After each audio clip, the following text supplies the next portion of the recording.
Uh-oh. Oh, what's going on? What's going on?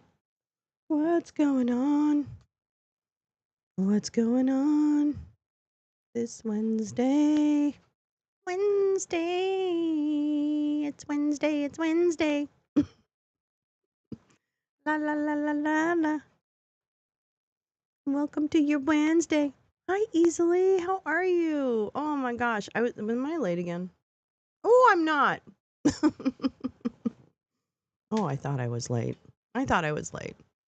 Good morning, good morning. Oh, I didn't put my fingers through my hair yet. I knew there was something I forgot to do. Hi, Lee. How are you, my lovely? Oh, my dearest sister. How are you? How are you? How are you? I'm good. I went to bed kind of early last night. I don't know what time. I guess it was like I think I fell asleep around like 10:30, which feels early. But maybe that's not. Maybe that's like I bet you that's the time I should be going to bed. Oops, hold on. Turning off the fan.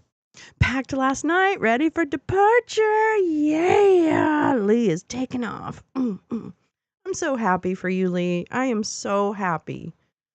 I can't wait to see pictures. I am, I think, I just think that's a great place to spend the holidays. It reminds me of that movie. Okay, so my favorite holiday movie, well, not my favorite. Already having a bad morning, girl. I am all over that for you. Whose ass do I need to kick? You let me know whose butt I need to put in a sling. And girl, I will do it. Everyone's been messaging you to make plans. Oh gosh, here we go. So much for a relaxing holiday, right? It's so hard when you travel to other places. Is that a cat? Wow, isn't that weird? I don't even know what that. Okay. Well, the cat's maybe there, maybe not there. I thought the cat was oh, never mind. I'm seeing things basically. Um it's one of those things that I totally love seeing people, but also I know that when I'm traveling, it's a little hard to like, you know, I don't know, just arrange for all the plans, right? Like arranging all the plans is just sometimes hard. Came to the right place for some uplift easily. I hope the day gets better easily. That's right, Lee. Oh, it is a delicate balance. It is a delicate balance because of course you want to see people. That is so natural. But I also understand it's just hard when you're like, I don't know, it's a delicate balance. That's a wonderful way to put it. Oh, I gotta pour some coffee. I didn't even pour my coffee yet. Um, well, safe travels, Lee. Really, safe travels. And wear a mask. No. If it doesn't get better, I'll go back to sleep and try again. Fuck yeah, you will. That's right. And you know what? You're gonna win because of it. Naps win. Hi, Oomph. Good morning. How are you? Hi, Neil. How are you? Good to see you. Yeah, easily. Then I'm dedicating this show to you. I'm dedicating this show to you and a better day. Fuck it. Fuck that. I got my Santa cup. Just means another vacation to winter sunshine. Yep. I mask while flying and have a personal air ionizer. That's smart. That's really smart. That's really smart. Yeah. Well, yeah. Oh boy. What is it? Thursday? No, it's Wednesday. It's Wednesday. It's Wednesday. Hey everybody, it's a Wednesday. It's not the best Wednesday, but but I think people who have like real worky jobs. Aren't you just about done for a little bit of a holiday break? Do you get a little bit of a holiday break if you work a regular job anymore? Easily. Ever notice that the Tia Maria and expensive balsamic vinegar are packed in similar bottles? Don't ask me how I discovered this.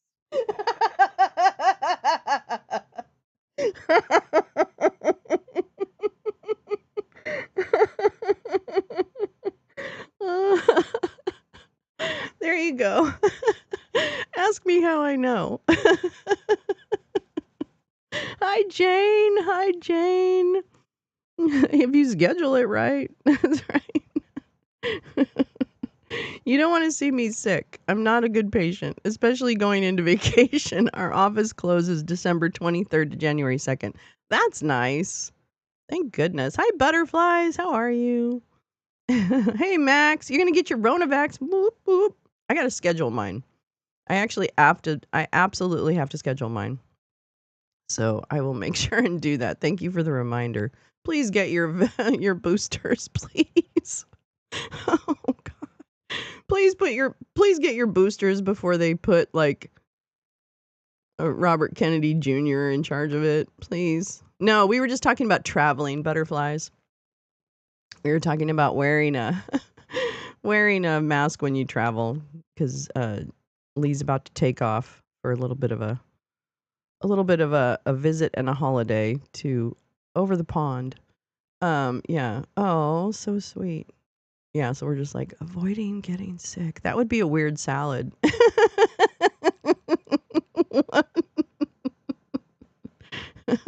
Your husband cooks easily? That's so nice. That's so nice. I think you're right. I think you're really right. Easily. I don't think Kennedy's going to get in. I don't think there's just too much in his really. Max, family might be coming and they have Rona now. 1 week before possible exposure isn't optimal, but better than nothing. I think you're right, Max. I think you're right.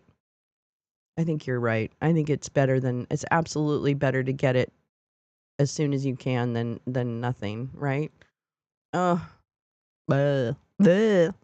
Everybody's gonna go into their little petri dishes. Which petri dish are you going to for the holidays? I'm not sure what we're supposed to go up and see family up north. Yeah, so we got to figure that out. I don't know what I'm gonna do. I have to talk to my cat sitter, my beautiful friend who's actually the kitty's grandma. I have to see if she even has space to take little babies. But yeah, let's see. Today's Thursday, and I have nothing. I have nothing. Oh, today's Wednesday.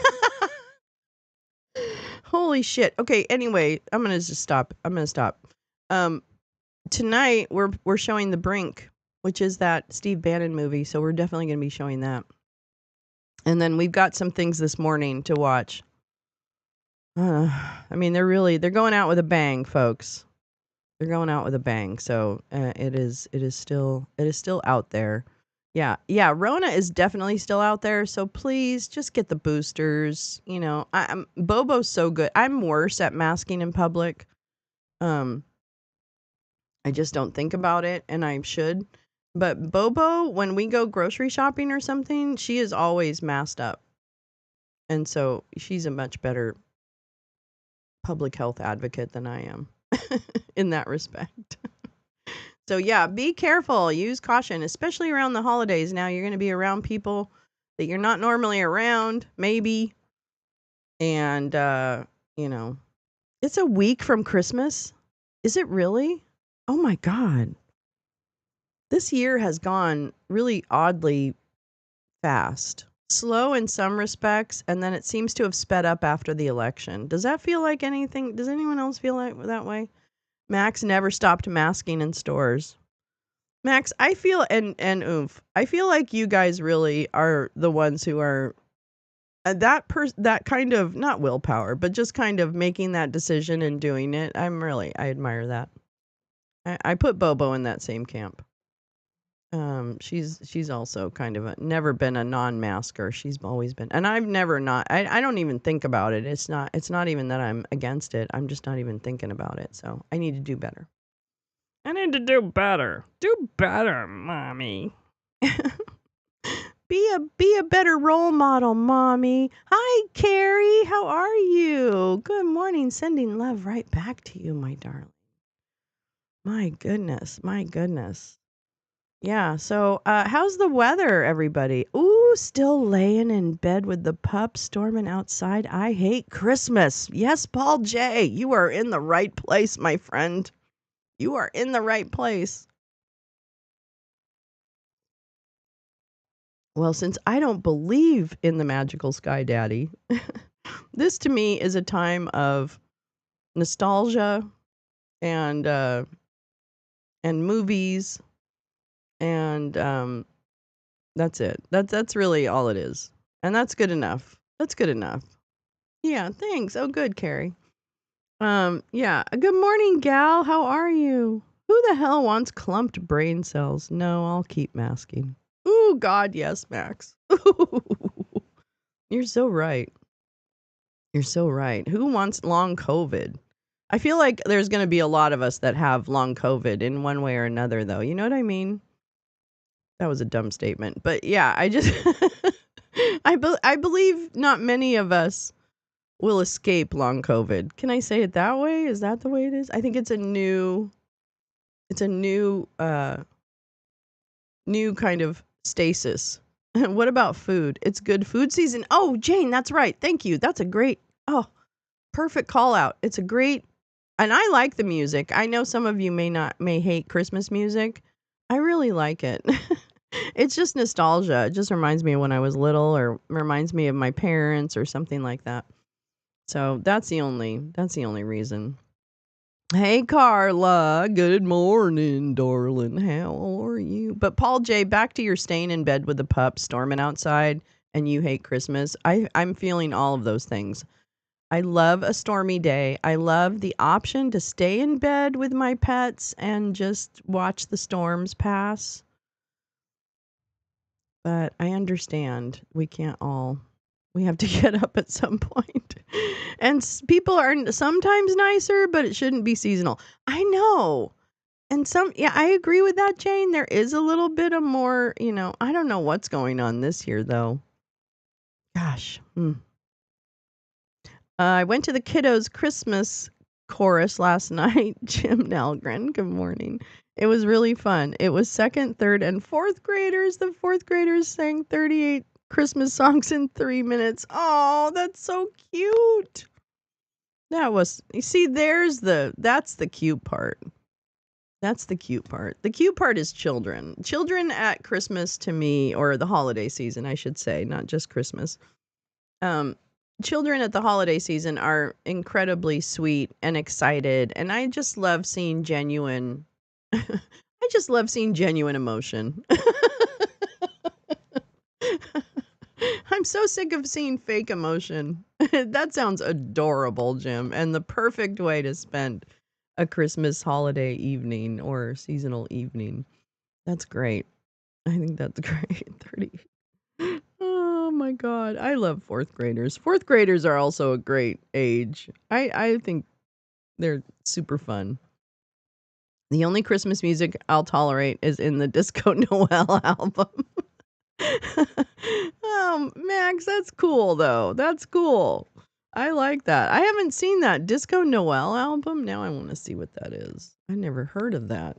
Sounds like something I must have. Disco Noel. This is so great. Wait, hold on. We'll get in trouble, but who cares? There we go.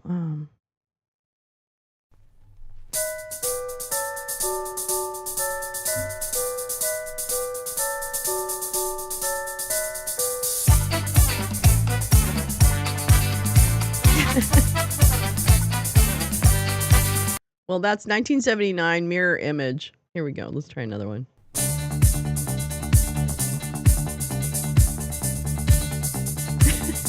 I love disco. Oh, God. Oh, no, maybe that's not what you meant. But anyway. That is Disco Noel album, but maybe that's not the one. Saturday, I'm rounding up the family and we're going to have brunch with Santa. Fuck yeah. I love it. I love it. You sound like a good grandpa, Jim, or good dad. Someone stepped on a mouse. I know. It's total cheese, but it's cute. And let me show you the album cover. The album cover is really cute. Hold on. The album cover is super cute. It's really neat. Christmas time is here. We're so depressed, it's clear. We didn't get what we wanted this year. So there we go. There's Disco Noel. 1979. Yeah, I love it. I fucking love it, Max. I don't think I've ever even heard of it. Christmas time is here. Bitches. Spreading cheer. Oh, just kidding. Not really. That was so high pitched. I know. I've never heard something that, I mean, I hadn't heard that in a while. It kind of caught me off guard. I thought it was going to be a little more gravitas. Like the Ukrainian choir, that one about the bells. Oh, yeah. Oh, God, we totally didn't have to become this world. Can I just say that? We totally had choices in this world. Like, I'm talking years ago, not the last election. We had so many choices of which way to go. How did we fuck that up so bad?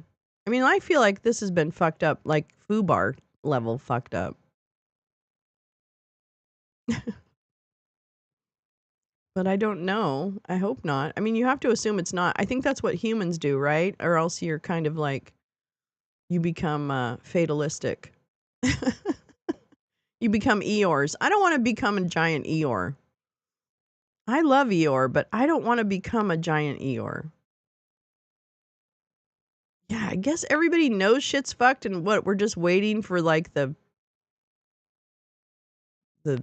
hammer? I don't know what it is. I'm not sure where my brain is at when it comes to that. Well, but anyway, I don't know where that came from, but there it is.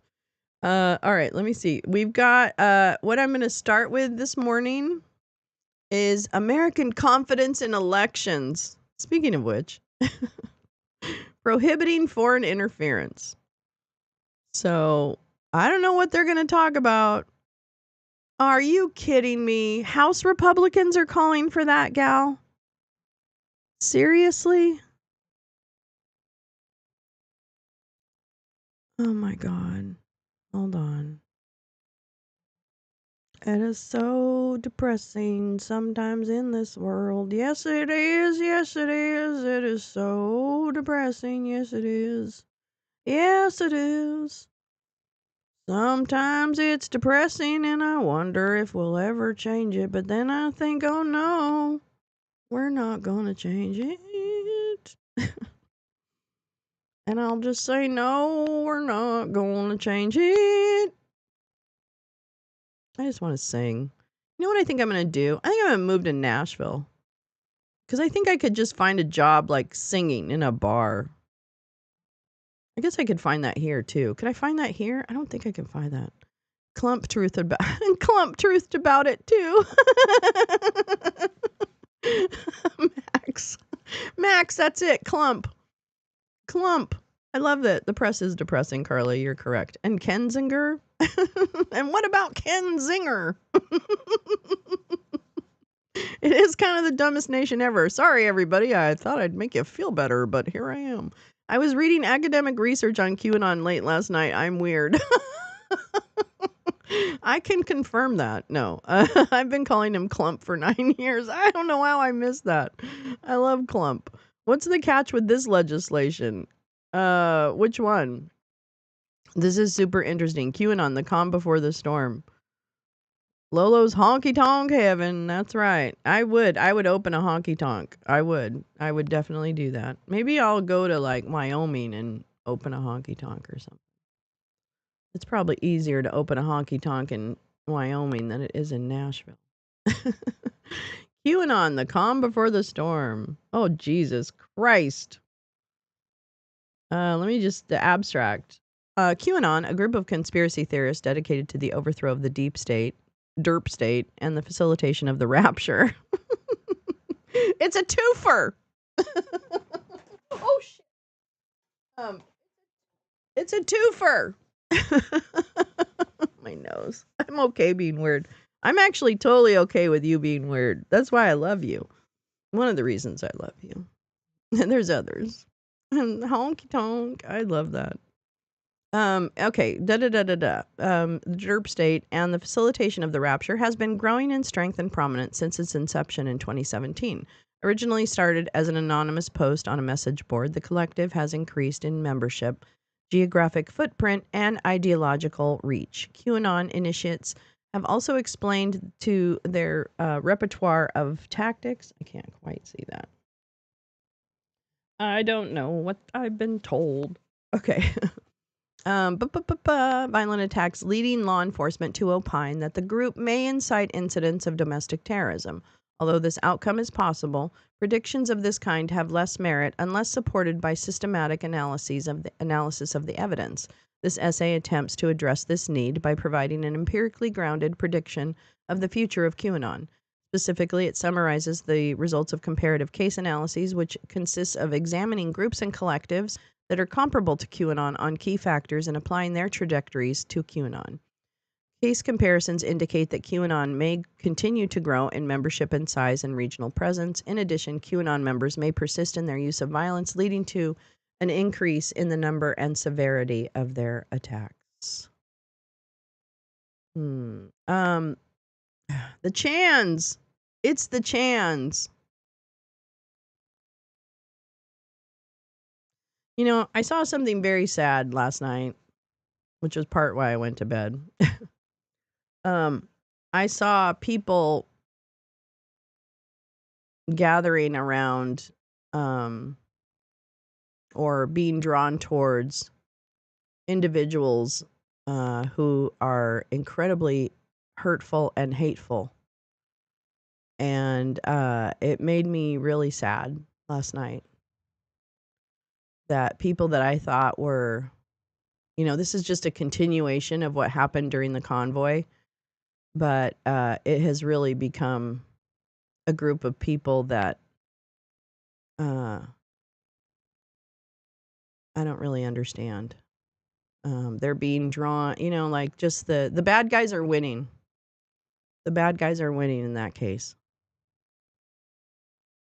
And so I'm going to take my leave of all of those former communities because they're embracing people that are hateful. Yeah. So disturbing. It was really disturbing. Anyway, maybe that's why I went to bed early. Yep, that's actually why I went to bed early. I was like, I'm just going to go to sleep. It's time for sleep. Anyway, so yeah, I think when was this written? This sounds really, this is 2022. Okay, so 5 years.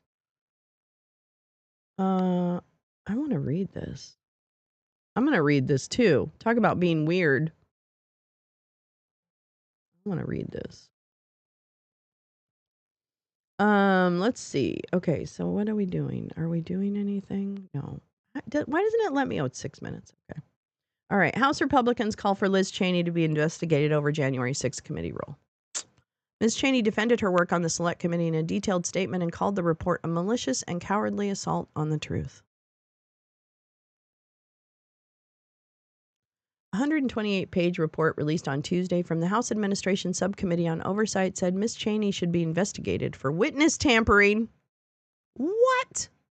Oh, they're getting creative. They're getting really creative. House Republicans, who? Oh, House Administration Subcommittee on Oversight. What? That's it. I'm going to end up being like, oh God. Why do the bad people always win? Why? Why do the bad people get all the glory? Why do the bad people get all the accolades? Why do the bad people get all of it? Why?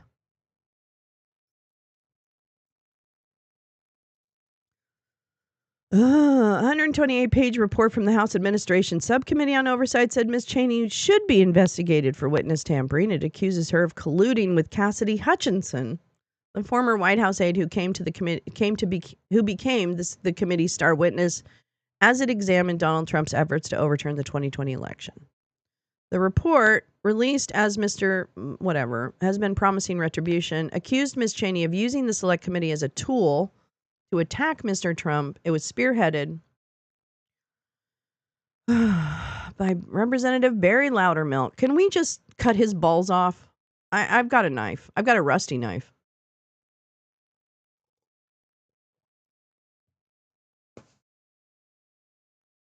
Yikes. Why am I even bothering?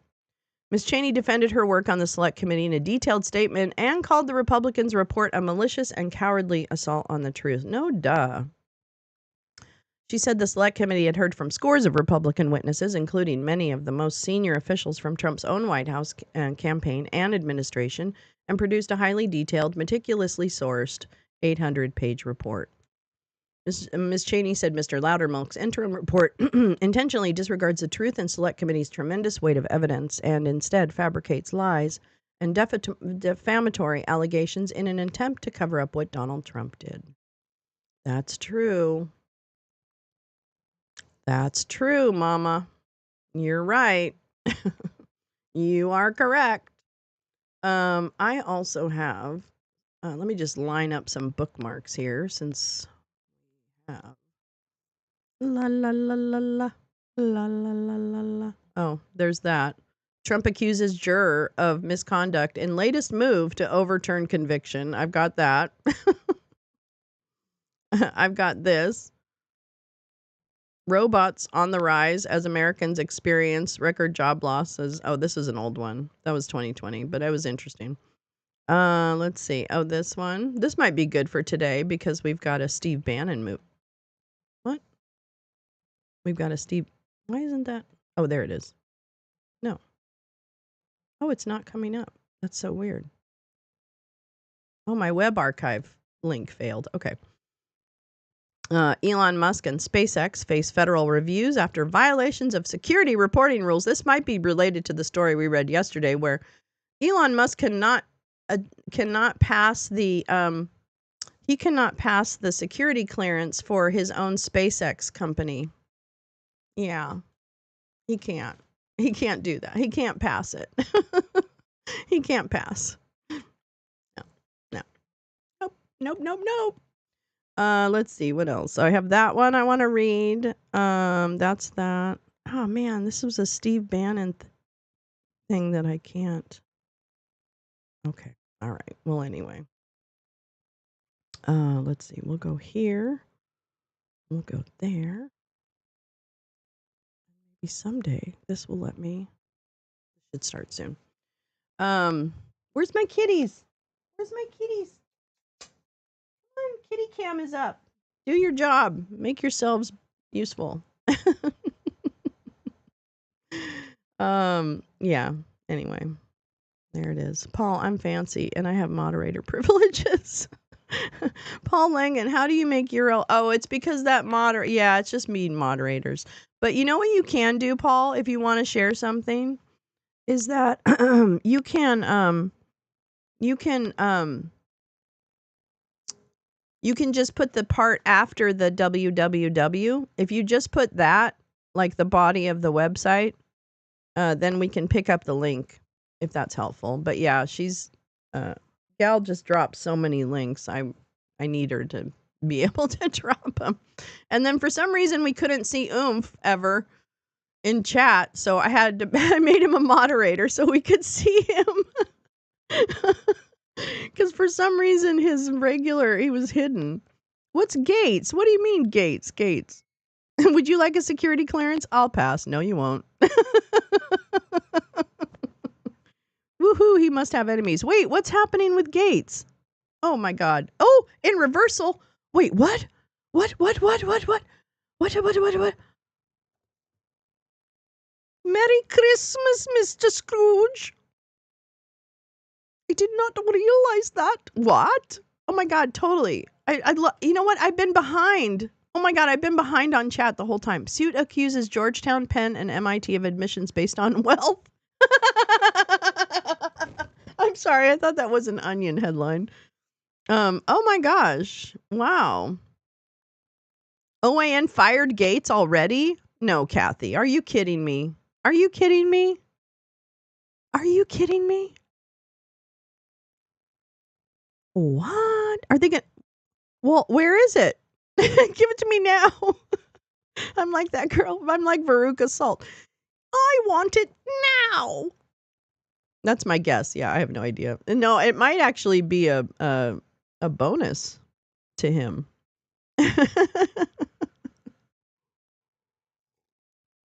I don't know.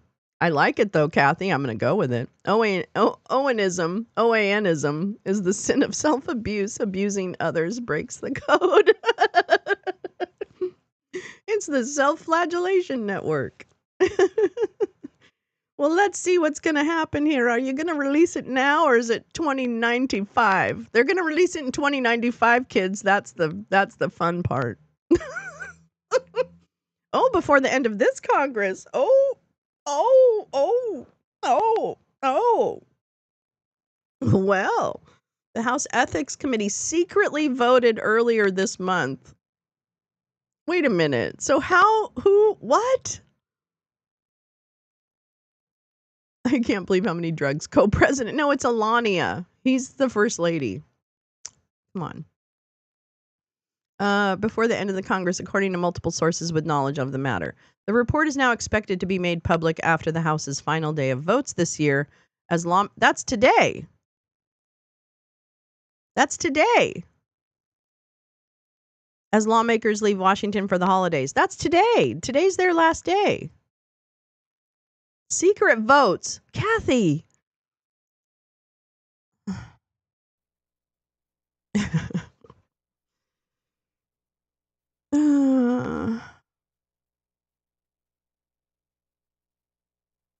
All right. I just can't. And Musk is the animal scent Trump is most addicted to. Paul Langan. Have yourself a mobby little Christmas. Make your key bumps white. Oh my God. Yikes. The vote, which had not previously been reported, amounts to a stark reversal for the panel after it had voted along party lines in late November not to release the results of the investigation. The decision to release the report suggests that some Republicans ultimately decided to side with Democrats on the matter, and it is unclear if the committee will once again change course now that it has voted. So listen, can I just say, as members of the American voting populace, if you have a factual investigation about a member of Congress, I don't know how you can not release the information about that member of Congress. That, I'm so sick of that doesn't seem right, but well, it doesn't matter because they do it anyway. That doesn't.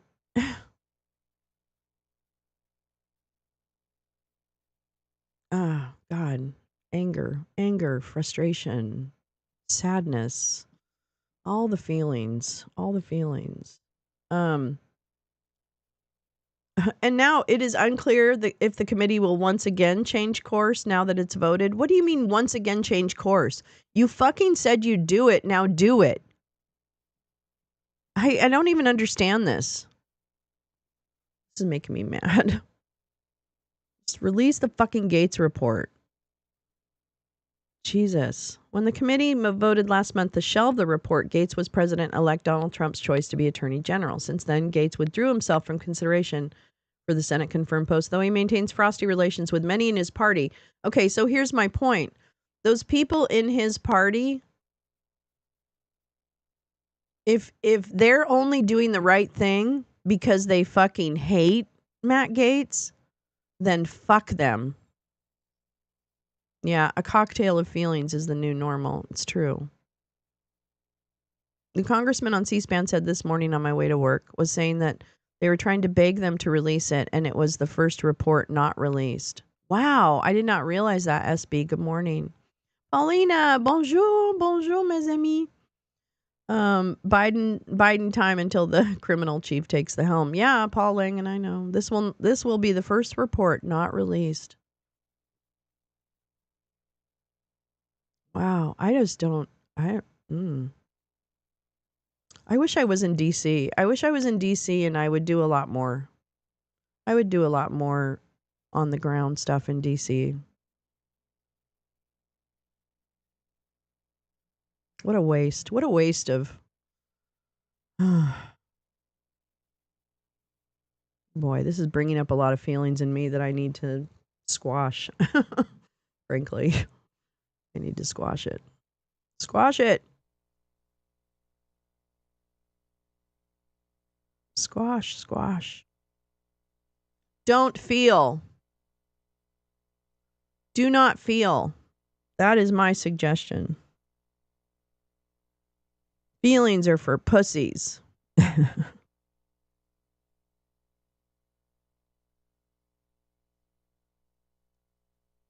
Feelings are for pussies. Okay, I hope this thing starts soon because I kind of need it to. So will we get the report tomorrow or no? Yep, you're right, Kathy. I don't know. I surely hope so. The Committee on House Administration will come to order. I note that a quorum is present. Without objection, the chair may declare recess. Can you pull your fucking microphone to your face, you big flesh bag? For 5 legislative days, so members Jesus Christ. They wish to be included therein. Thank you, Ranking Member Morelli, members of the committee, and our witnesses for participating at today's hearing. Today, the Committee on House Administration's continuing. No, I'm very happy oversight about it, of Paulina. Federal elections. For too long now, Americans have been concerned about the threat of foreign interference in our elections and attempts to destabilize the democratic processes. As chairman of the committee, I've worked to restore Americans' faith in our elections, but foreign adversaries still have loopholes they can exploit to influence American elections. Today, we'll explore 2 key things. There's current laws on the books that prohibit foreign interference. We'll explore how these laws are try and working find in a better practice and how they're enforced. There's also loopholes that exist under current law that still allow foreign actors to influence U.S. elections. Let's dive into how that's possible. Federal law generally prohibits non-citizens or foreign businesses from directly giving to candidates' campaigns, super PACs, or running ads in support for or against candidates. However, it's currently legal for foreign nationals to indirectly funnel money through 501c organizations. These organizations can then channel that money to super PACs or another 501c to directly help a candidate or influence a policy. As chairman of the Committee on House Administration, I introduced and the committee passed the Preventing Foreign Interference in American Elections Act that closes this specific loophole. It's important that we continue to evaluate the current legal system and focus on strengthening and enforcement of our laws to prevent foreign interference in American elections. On the other hand, we have also had to address the illegal methods utilized by foreign adversaries to funnel illicit money into U.S. campaigns. For example, it's currently illegal for someone to donate to a political campaign in the name of another person. Yet there's concerns foreign adversaries are utilizing identities of unwitting U.S. citizens in order to donate to U.S. campaigns. We've shown that there are vulnerabilities in our campaign finance system that will allow a foreign actor to use a U.S. citizen as a straw donor in order to contribute. This method would be very challenging to detect, but may involve the use of gift cards in the name of an unwitting straw donor to avoid detection when facilitating such transactions. Bad actors may also illegally exploit multiple unwitting identities to break large donations into smaller amounts, allowing them to circumvent individual contribution limits. These efforts effectively disguise illegal donations and allow foreign actors to violate campaign finance laws that are currently in place. In the last year, the Committee on House Administration has been reviewing online donation platform policies that have vulnerabilities that may allow foreign interference to occur. I uncovered recently major Democratic fundraising platform ActBlue did not automatically reject the use of prepaid gift cards or require users input the card verification value, the CVV, that's a 3 or 4 His name is like Mr. Still? that could have been creating a loophole that foreign bad actors could have exploited. In August of this year, I wrote a letter to the Financial Crimes Enforcement Network, FinCEN, requesting information on its work to combat illicit election funding efforts, particularly from foreign actors. To this day, the committee has not I want yet the received a report. response Oh, to I the want the questions report. or a briefing from FinCEN. This is unacceptable. In October, I requested information from the Treasury Department on potential election interference through fraudulent donations and asked to review any suspicious activity reports related to Yeah, great. ActBlue. Now do Elon The Musk Treasury Department PAC. has yet to allow this committee or the Committee on Oversight, chaired by James Comer, to review those SARs. Following my investigation Mr. into Steal the the methods used election. by foreign adversaries to funnel money into Yeah, U.S. I want it elections, all of it. I introduced don't the care who it Shield Act, is. which will prohibit political committees from accepting contributions without the disclosure of the CVV Stop, Mr. or Steele. from gift cards. I'm pleased to say that this bill passed the House and now awaits Senate passage. Unfortunately, foreign Now do the interference in US Council for elections National is not Policy. Now do Ginny confined Thomas. to the campaign finance space. We've also seen foreign actors try to influence our elections through disinformation campaigns and cyber attacks. Foreign-backed disinformation campaigns take advantage of First Amendment protections and spread false and misleading narratives to undermine trust, polarize voters, and sway public opinion. This is a serious vulnerability. Cyber attacks can illegally target election infrastructure, including voter registration databases or email systems of political campaigns, in an attempt to disrupt processes or steal sensitive information. We saw an example of this during the most recent presidential election when President-elect Trump's campaign was allegedly hacked by Iranian nationals. By Roger We must ensure Stone. that America's By Roger election system Stone. is secure and fair. By Democrats Roger and Stone. Republicans agree that elections should be free from foreign interference. This should not be a partisan issue. It's imperative that we continue working to prevent He foreign actually said interference disinformation. and Yeah, to by start Roger closing the Stone. loopholes that exist under He's a current Republican. federal law. Throughout this Congress, this committee has worked to improve Americans' confidence in our election system. Again today, We've we'll become focus a on we've laws that are become a currently on the country books that to I prevent don't foreign recognize, interference, and as it's well as only explore because current yes, loopholes we've done all that the bad exist. things, but now we're going to There's do more work more to be done. bad things, I'd like to thank our and we're going to witnesses do for them to joining us today, everybody and I look all forward at to a once. robust conversation on these critical issues. I'll now recognize the ranking member, Mr. Morelli, for 5 minutes for the purpose of providing an opening statement. Good morning, and thank I'm you, gonna become a Chairman monk. Stile. Thank you to all of our witnesses for being here, particularly so close to the holidays. We greatly appreciate your participation. At the outset, let me say, House Democrats care deeply about the integrity of our elections. That will always be our North Star. And foreign interference in our elections strikes at the very heart of democratic self-government. When we find opportunities to deter foreign interference and protect the integrity of our elections, House Democrats have worked and will continue to work to find bipartisan solutions. And as the chair referenced earlier this week, I was proud to support him in passage of H.R. 9488, the SHIELD Act, which will provide additional privacy and security protections for Americans who donate to political campaigns online. And the final bill was a product of extensive bipartisan negotiations and reflects, I think, critical revisions that have been secured by committee Democrats as we work through the process. So again, grateful to him and to the staff for that work. Regrettably, however, today's hearing is not truly about only protecting and promoting election integrity, but an effort at additional partisan posturing. That is going to be as the interesting, majority Lee. appears fixated on ActBlue, the prominent fundraising platform, and the majority has made in the past some specious claims unaccompanied by facts, all smoke in many respects. Oh, no yeah. fire. Do you So want to talk if about? we Do you want to talk truly about the big care about lie? deterring Do you want election to talk about interference, we would look in the everyone's affidavits? backyard. We would look in the You wanna talk Republicans about would look those? in their own backyard. And You wanna talk about and that? I'll apologize if I missed this, but I have not seen an oversight This is going to make letter me or mad. I subpoena know. to WinRed, the prominent conservative fundraising platform, which was created in response to the tremendous success of ActBlue. According to CNN, WinRed had nearly 7 times more Federal Trade Commission complaints than ActBlue from January 22 through June of 2024. One 82-year-old woman who wore pajamas with holes in them because she didn't want to spend money on new ones, didn't realize she had given Republicans more than $350,000 while living in a 1,000 square foot Baltimore condo since 2020.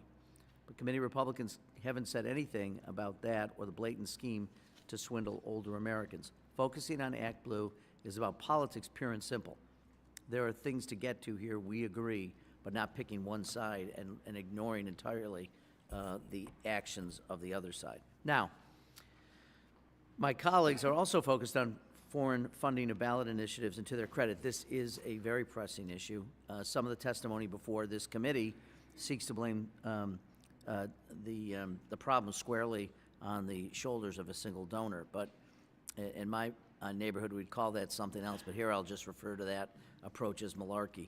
We all agree ballot initiatives are a basic expression of our uniquely American expression of self-government and experience with self-government. Without a doubt, ballot initiatives should be protected from foreign intervention. We agree. Federal campaign finance law bars foreign nationals from contributing or donating money in connection with a federal, state, or local election.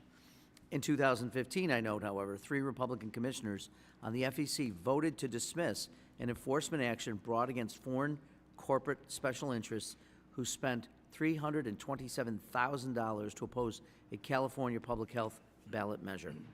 In doing so, those Republican commissioners opened a loophole foreign special interests have exploited. For example, in Maine, a Canadian-owned utility funneled over $20 million opposing a Maine citizen ballot initiative in 2020, dwarfing all other spenders on that campaign. Similar outside foreign special interest spending defeated a local Oregon ballot measure opposing the development of a natural gas pipeline in 2017. And as we'll hear more today, foreign corporate money defeated a 2018 water quality ballot initiative in Montana. You'll hear from a native Montanan about the harms foreign corporate spending poses in ballot initiatives. A disquieting story of a foreign company that donated $288,000 to oppose the ballot initiative, which had, if passed, quote, would increase Montana's ability to avoid polluting the state's waters, end quote, to put profits over people. As one Democratic federal election Yeah, can we commissioner talk about the put RT it, indictment? Commissioner put it, a Are we talking about company George based halfway Soros? around the world made a Oh my sizable God. donation, interjecting itself in hopes of future profits into a political debate George in Montana Soros doesn't know over what the mining fuck and his the Open quality of Society Montana's Institute is waters. doing. He doesn't give a shit about the story has a grants. lamentable but He unsurprising doesn't. ending. The FEC dismissed the matter, I bet he's a allowing real foreign shitty corporations person. spending I to don't influence a care. local Montana election to go unpunished. Yeah, Canadians, you're gonna This be our outcome has you're gonna be our real-world next state, and I'm consequences. moving there. So Montana's get water ready. is now more likely to be less I'm clean, moving out into the harming middle public of health, nowhere. the environment, agriculture. I'm gonna be a ranching, hermit. outdoor recreation It's gonna industry, go and really quality of well. life in Montana. I'm just gonna Unfortunately, go off three and I'm Republican gonna be FEC like those commissioners opened Vikings. a When they get loophole older, they for just foreign walk off corporations into to the exploit. fucking We wilderness. need to That's close what I'm this gonna loophole. do. We agree. And we can't stop there. Since the Supreme Court's disastrous Citizens United decision, our campaign finance system, to put it lightly, has been broken. And it's going to continue to be broken until we make a fix. And it is broken in a significant way. This year, one donor, one single donor, billionaire Elon Musk, spent at least $277 million of his own money backing Donald Trump and other Republican candidates. Also this year, just coincidentally, Musk's net worth climbed by more than $200 billion, with the vast bulk of the increase, $170 billion, coming just since Election Day. According to Open Secrets, 5 donors gave over $100 million during the 2024 election. We need to fix this broken special interest, big money campaign finance system, and the vast majority of Americans support that and understand that getting money, big money out of politics is important for them to have their influence over their government. We need to stem all avenues of potential foreign interference. We need meaningful disclosure of campaign funds and a functioning FEC. That's why Democrats will continue to support the Freedom to Vote Act. If we're serious about preventing foreign interference, please, let's do this in a bipartisan manner. I welcome it, and I would urge us to do it together. Sadly, I'll be given, there. I some will of the go to work, Joni Mitchell's as it birth relates town. No to problem. elections here. I suspect that won't happen. But before Fort you McLeod. back, Okay. I want to ask unanimous consent to enter into the record the CNN Okay, article we got to titled, look at that. "How I got to Elderly go back Dementia on the Patients Elon Are shit. Hold Unwittingly on. Well, I Fueling got to wait till I finish Political this joint. Campaigns," And then which I'm going includes to an look at the observation Elon stuff because that, I quote, know we talked "elderly, about him vulnerable being consumers poor have unwittingly and given not away being able to make the six-figure payments sums on that to political $44 billion campaigns or most often, something. to Come on Republicans. now. I also ask unanimous consent to enter into the record a Washington Post article entitled, "Elon Musk put $277 million into the election. He's $200 billion richer this year." And with that, I yield back my time. Without objection, the gentleman yields back.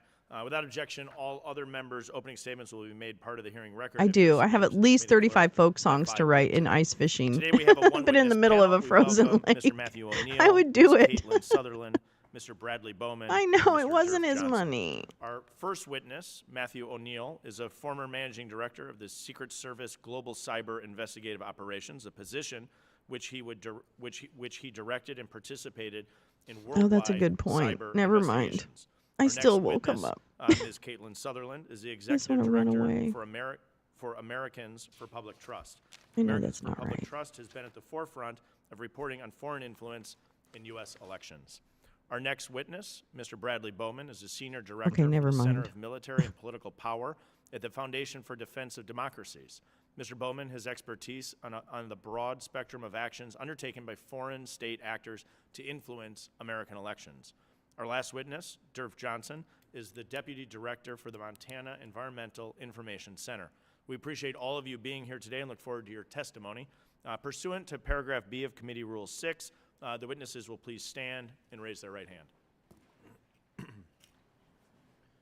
Do you solemnly swear or affirm that the testimony that you're about to give is the truth, the whole truth, and nothing but the truth, so help you God?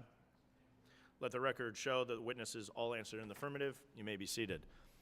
Let me remind the witnesses that we've read your written statements and they will appear in full in the hearing record. Paul, Under good Committee point, Rule Paul. 9, you're to limit your oral presentation to a brief summary of your written statement. I'll now begin and recognize Mr. Matthew O'Neill for 5 minutes for an opening statement. Good morning, Chairman Stile, Ranking Member Morelli, and distinguished members of the committee. Thank you for the opportunity to discuss the urgent threat. Would you just pull the microphone a little I'm bit sorry. closer, since I want to make sure people online are able to Copy hear that. you as well. Thank you. Okay. Thanks. So You could do the it for opportunity yourself, to too. discuss the urgent threat of financial interference in U.S. elections through financial crimes. Addressing this issue is not just about protecting our democracy, it is a national security imperative. Foreign actors exploit gaps in our financial systems to fund operations designed to disrupt Help US for what? elections. These efforts often overlap with broader financial crime schemes like money laundering and I think fraud, that's still which cost ongoing, the US SB, isn't economy it? billions every year. In 2023 alone, Americans lost over $12.5 billion to financial crimes. It's on. Okay. Apologies. The speaker in the room is what's low. We're working to turn it up, so Okay. I'll speak louder. Okay. Okay. Thank you. Thank you. The world once looked to the U.S. as a leader in combating financial crime, but today other countries are advancing faster, no, I implementing think this is modernized frameworks and technologies, not necessarily while the U.S. that. struggles with outdated systems and insufficient collaboration. Without action, we risk falling further behind. Foreign actors exploit weaknesses in U.S. systems to fund election interference and other malign activities by leveraging shell companies, emerging platforms and digital ecosystems such as crowdfunding sites and unregulated fintech platforms Yeah. with minimal AML or KYC requirements. Money mule networks. These networks launder money through winning and unwitting individuals, complicating traceability. Our key challenges include outdated systems. Tools like Section 314A of the USA Patriot Act rely on slow batch processing, delaying law enforcement's ability to act. SARs often lack key metadata, such as IP addresses, that are critical to tracking cyber-enabled financial crimes. There are regulatory gaps, such as platforms like crowdfunding sites and payment processors operate in a gray area with little or no Why is oversight. Buddy Ebsen sitting Cryptocurrencies, behind while him? valuable for innovation, are being exploited to bypass traditional financial controls. There are limited incentives for financial institutions Probably, such Carrie. as 314B, which allows voluntary information sharing. Participation is inconsistent because institutions lack tangible incentives to collaborate. But To I think address we these should create a challenges, I panel recommend where we the following target actions. one person and just Modernize Section mercilessly go 314A and after them. 314B. Fund FinCEN to We could do implement that. real-time automated query And then do a systems side under window with an 314B to actual enhance congressional responsiveness. hearing. Maybe that's the Expand answer. 314A and 314B to include crowdfunding platforms, payment processors, and fintech companies, applying these updates across the Bank Secrecy Act. Incentivize financial institutions to engage in 314B information sharing through tax breaks or grants. Close regulatory gaps, extend AML and KYC requirements to include cryptocurrency exchanges, crowdfunding platforms, and payment Like processors. congressional Mandate cage unique match. transaction identifiers to improve traceability across all payment systems. Enhance reporting standards. Require SARs to include metadata such as IP addresses and geolocation data for better traceability. Develop feedback mechanisms to show financial institutions how their reports contribute to investigations, encouraging more meaningful filings. Leverage advanced technology. Equip law enforcement with AI and blockchain analytics to identify patterns of illicit behavior. Support privacy-preserving technologies like fully homomorphic encryption to secure data sharing Pierre without Barnaby compromising Jones. privacy. Oh, fuck yeah. Last and probably most important, encourage yeah, private-to-private Neil. Fuck collaboration. yeah. Expand safe harbor protections. Yes, I did similar to see that. 314B of I the did USA see that. Patriot To the Act to include Bahamas, I social didn't know media which platforms, ambassadorship, but ISPs, yeah. telecommunications providers, domain registers. Yeah, Jim. and He other he technology appointed Herschel companies. Walker as This will ambassador allow to the entities Bahamas. to Yep. lawfully share information with each other without about suspicious activity, potential threats, and malicious actors, fostering collaboration across industries while mitigating liability concerns. Such a framework would significantly enhance the identification and disruption of election interference and other illicit activities. Addressing election interference through financial crime isn't just about closing gaps. He has It's fantastic about hair. reestablishing U.S. leadership in the global stage. Buddy Ebsen, that the is, tools we not need the already guy. exist, but modernization incentives are necessary to fully realize their potential. By expanding information sharing frameworks, closing regulatory gaps, and leveraging technology, we can protect our democracy and restore public trust in our financial systems. Thank you for your time and attention. I look forward to answering your questions. Thank you very much, Mr. O'Neill. Ms. Caitlin Sutherland, you're recognized for 5 minutes. And before you begin, the speaker in the room is the challenge for us. We're used to having it incredibly loud. The microphones are working, and those watching online are able to hear. Chairman Stile, Ranking Member Morelli, and members of the committee. My name is Caitlin Sutherland. I'm the founding executive director of Americans for Public Trust, a nonprofit, nonpartisan organization dedicated to restoring trust in government by holding politicians and political groups accountable. Since our inception, APT has devoted extensive resources to uncovering and publicizing outside money and influence in politics and policy, including tracing foreign dark money. I thank you for the invitation and opportunity to again join you to discuss the important topic of foreign interference in U.S. elections. The majority of Americans agree that foreign nationals should be prohibited from influencing our elections. In fact, that has been federal law for 40 years. But unfortunately, federal law is inadequate when defining what foreign nationals can and cannot do. Essentially, foreign nationals are only prohibited from contributing to a candidate, committee, or super PAC, or participating in a campaign's decision-making process. This means foreign nationals can largely still influence a whole host of other election-related vehicles with zero repercussions. Neil. It is currently legal for foreign That's nationals to pay for get-out-the-vote operations, voter registration, issue advocacy, voter education, ballot harvesting, door knocking, like how the UK's Labour Party actively recruited British nationals to knock on doors to support Kamala Harris, and state and local ballot issue campaigns. Congress should act to close all these foreign influence loopholes. The issue of foreign nationals influencing our elections is not a hypothetical one, but a real and ongoing threat made easier when organizations like Act Blue have failed to put basic protections in place. As I've testified before, a significant source of foreign cash is flowing into our politics from Swiss billionaire Hans-Jörg Wyss, who is not a US citizen, but whose goal is to, quote, reinterpret the American Constitution in the light of progressive politics. Sweetie, have you met Vladimir According to the New Putin? York Times, Mr. Wyss's, quote, political activism is channeled through a daisy What? chain of open organizations that mask the ultimate recipients of his money, end quote. But through a detailed accounting of publicly available records, APT has been able to trace that at least $250 million of this foreign money has been funneled through the Arabella Advisors managed 1630 Fund. I got an Arabella 1630 Advisors Fund grant is, once quote, too. Does that make me indisputable a foreign Democratic spy? money, end quote, They according to make the Atlantic. grants. Receives this Oh foreign my money God. and then turns around and bankrolls political battles all across the country. Oh my coverage. God. While in the Arabella, absence oh of my laws God. restricting foreign nationals from contributing to ballot issue campaigns, 1630 Fund has poured $130 million into ballot issue campaigns in 25 states.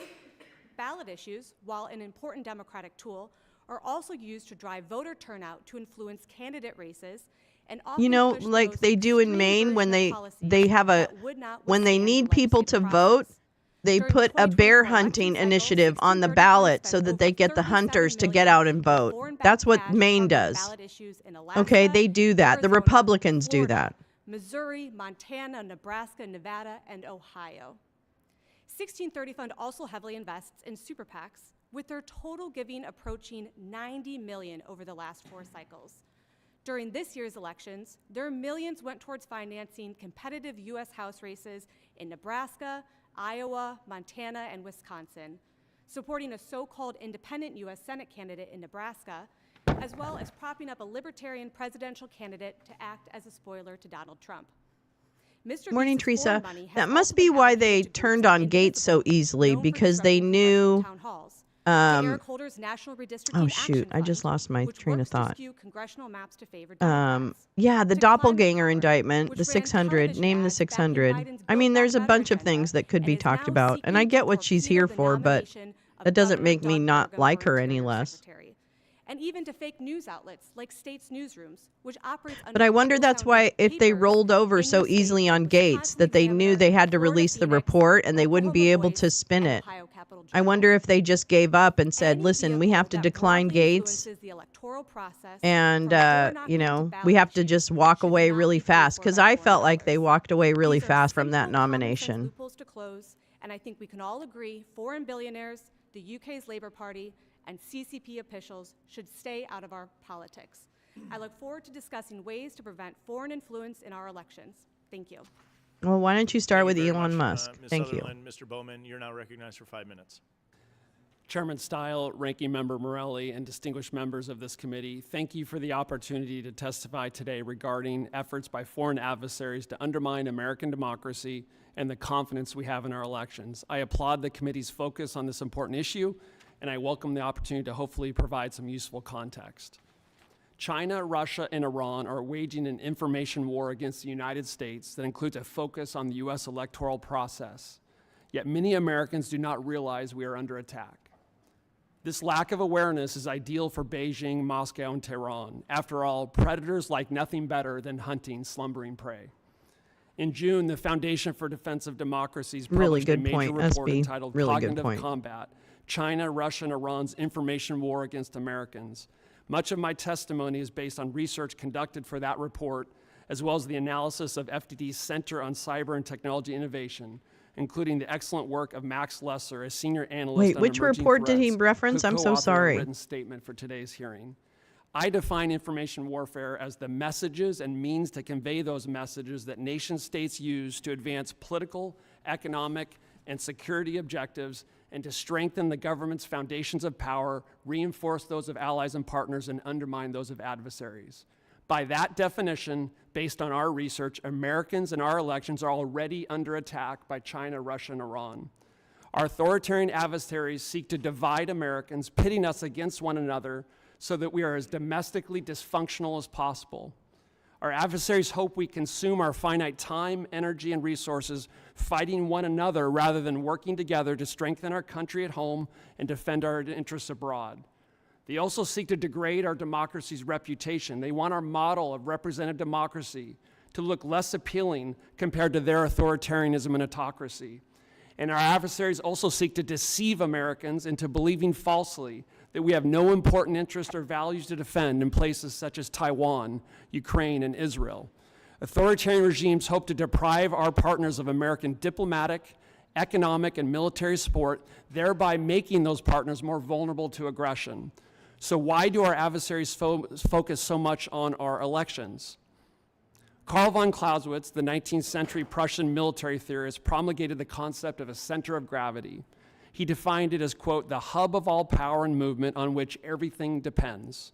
Clausewitz's center of gravity is sometimes characterized by analysts as the source of power and strength, the point against which all effort should be directed. or protected.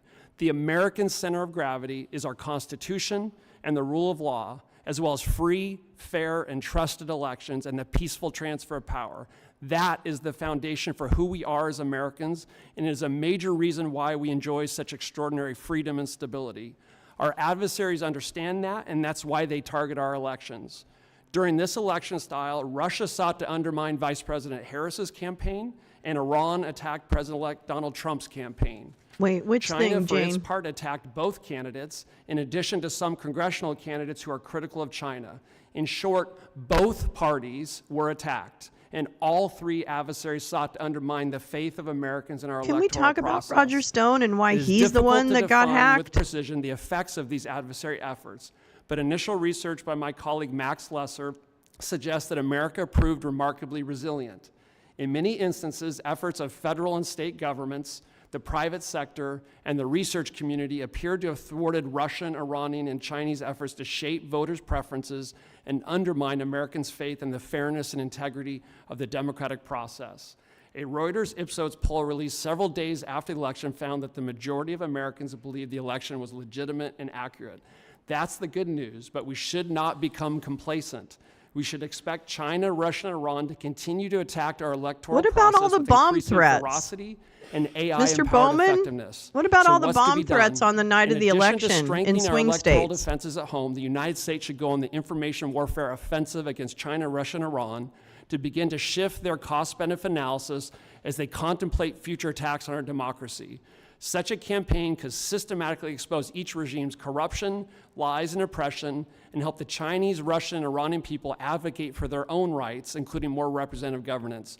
Such a campaign would seek to ensure that respective populations know the truth regarding each regime's foreign and domestic Just policy. seems kind of silent. If I mean, Beijing, maybe they'll Moscow, get and to it, Tehran but don't my like goodness. having to fend off offensive information warfare operations in their respective countries, perhaps they should stop attacking us. There are more details in a written statement. Thank you for the opportunity to testify here today. Thank you very much, Mr. Bowman. Mr. Johnson, you're now recognized for 5 minutes. Chairman Style, Ranking Member Morelli, and members of the Committee on House Administration. My name is Durf Johnson, Deputy Director of the Montana Environmental Information Center. Thank you for the opportunity to offer my experience with foreign interference in U.S. elections today. Durf! I share your goal in assuring that Americans hold confidence in our electoral system. My comments will focus on the interference of an Australian corporation in a Montana ballot initiative. As a native Montanan, I hold a common sentiment of caring for and valuing the land we call home. Montana is the site of America's first national park and a Damn robust those flora and fauna Aussies. that existed at the time of the Lewis and Clark expedition. It is the It's setting short of a river runs for through it, which aptly summarized many Montanan sympathies of no Durfwood. clear line between religion and fly fishing. Since territorial days, Montana has suffered from exploitation and corruption, owing in large part to a mineral wealth and high interest in corporate profiteering. This turn-of-the-century stranglehold is often referred to in Montana as the copper collar, referencing the enormous control of Butte's copper barons and their exertion of political power over our media, our business, and our politics. Even today, Montana is vulnerable to unwarranted corporate and political influence. Our small population, our cheap media market, and interest from corporations Fred and our spelled natural backwards. resources That's can often lead perfect. to our local interests being trammeled. He was just an Over the angsty centuries, teen, and Montana he has had it also legally had an changed unfortunate relationship just with to hard rock stick it to mining. his parents. From the Berkeley Pit, the U.S.'s largest Superfund site, to the more recent developments such as Montana Tunnels, a defunct mine just south of my home, which is now insufficiently bonded at $20 million in bankruptcy and responsible for destroying a trout stream. Pockmarks of defunct mining projects across the strait demonstrate these failures and continue to represent an ongoing liability for our residents and sovereign tribal nations. Due to our history, many Montanans are rightfully skeptical of mining proposals. Mining must contend with certain safeguards in Montana, including an environmental rights provision written into our Constitution. Montana also has a ballot initiative process that we've used in the past for regulating hard rock mining, including a potential ballot initiative to protect the Smith River.